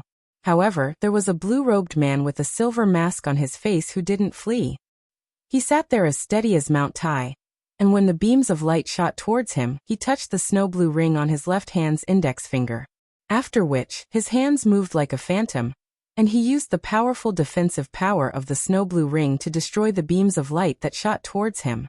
Bai Changchun saw that the lost immortal finger attack had no effect, so he waved his hand and ejected the last small ball of light, directly hitting the mystic wave light wall that Kinta had cast. Boom! There was a loud explosion as the mystic wave light wall surged with huge waves, but it still didn't break. This was already within Bai Changchun's expectations. If an immortal emperor couldn't even block his lost immortal finger, then it would really be strange. On the contrary, it was Wang Qing, who was sitting as steady as a mountain, who attracted Bai Changchun's attention. There were mutilated corpses everywhere below. The huge square made of gold was full of potholes, collecting and storing the blood that was flowing everywhere. The magnificent immortal palace layout was completely destroyed. The densely packed living people could no longer be seen. Those who didn't die had already fled far away and didn't dare to come close. You're tuning in to the Li Mei's Wuxia Whispers YouTube channel. We're so grateful for your support, and don't forget to subscribe to join us on this incredible journey through captivating stories. Your generosity through donations truly makes a world of difference, as it's the primary source of revenue that allows me to expand and enhance this channel for you. Thank you from the bottom of my heart for being a part of this adventure.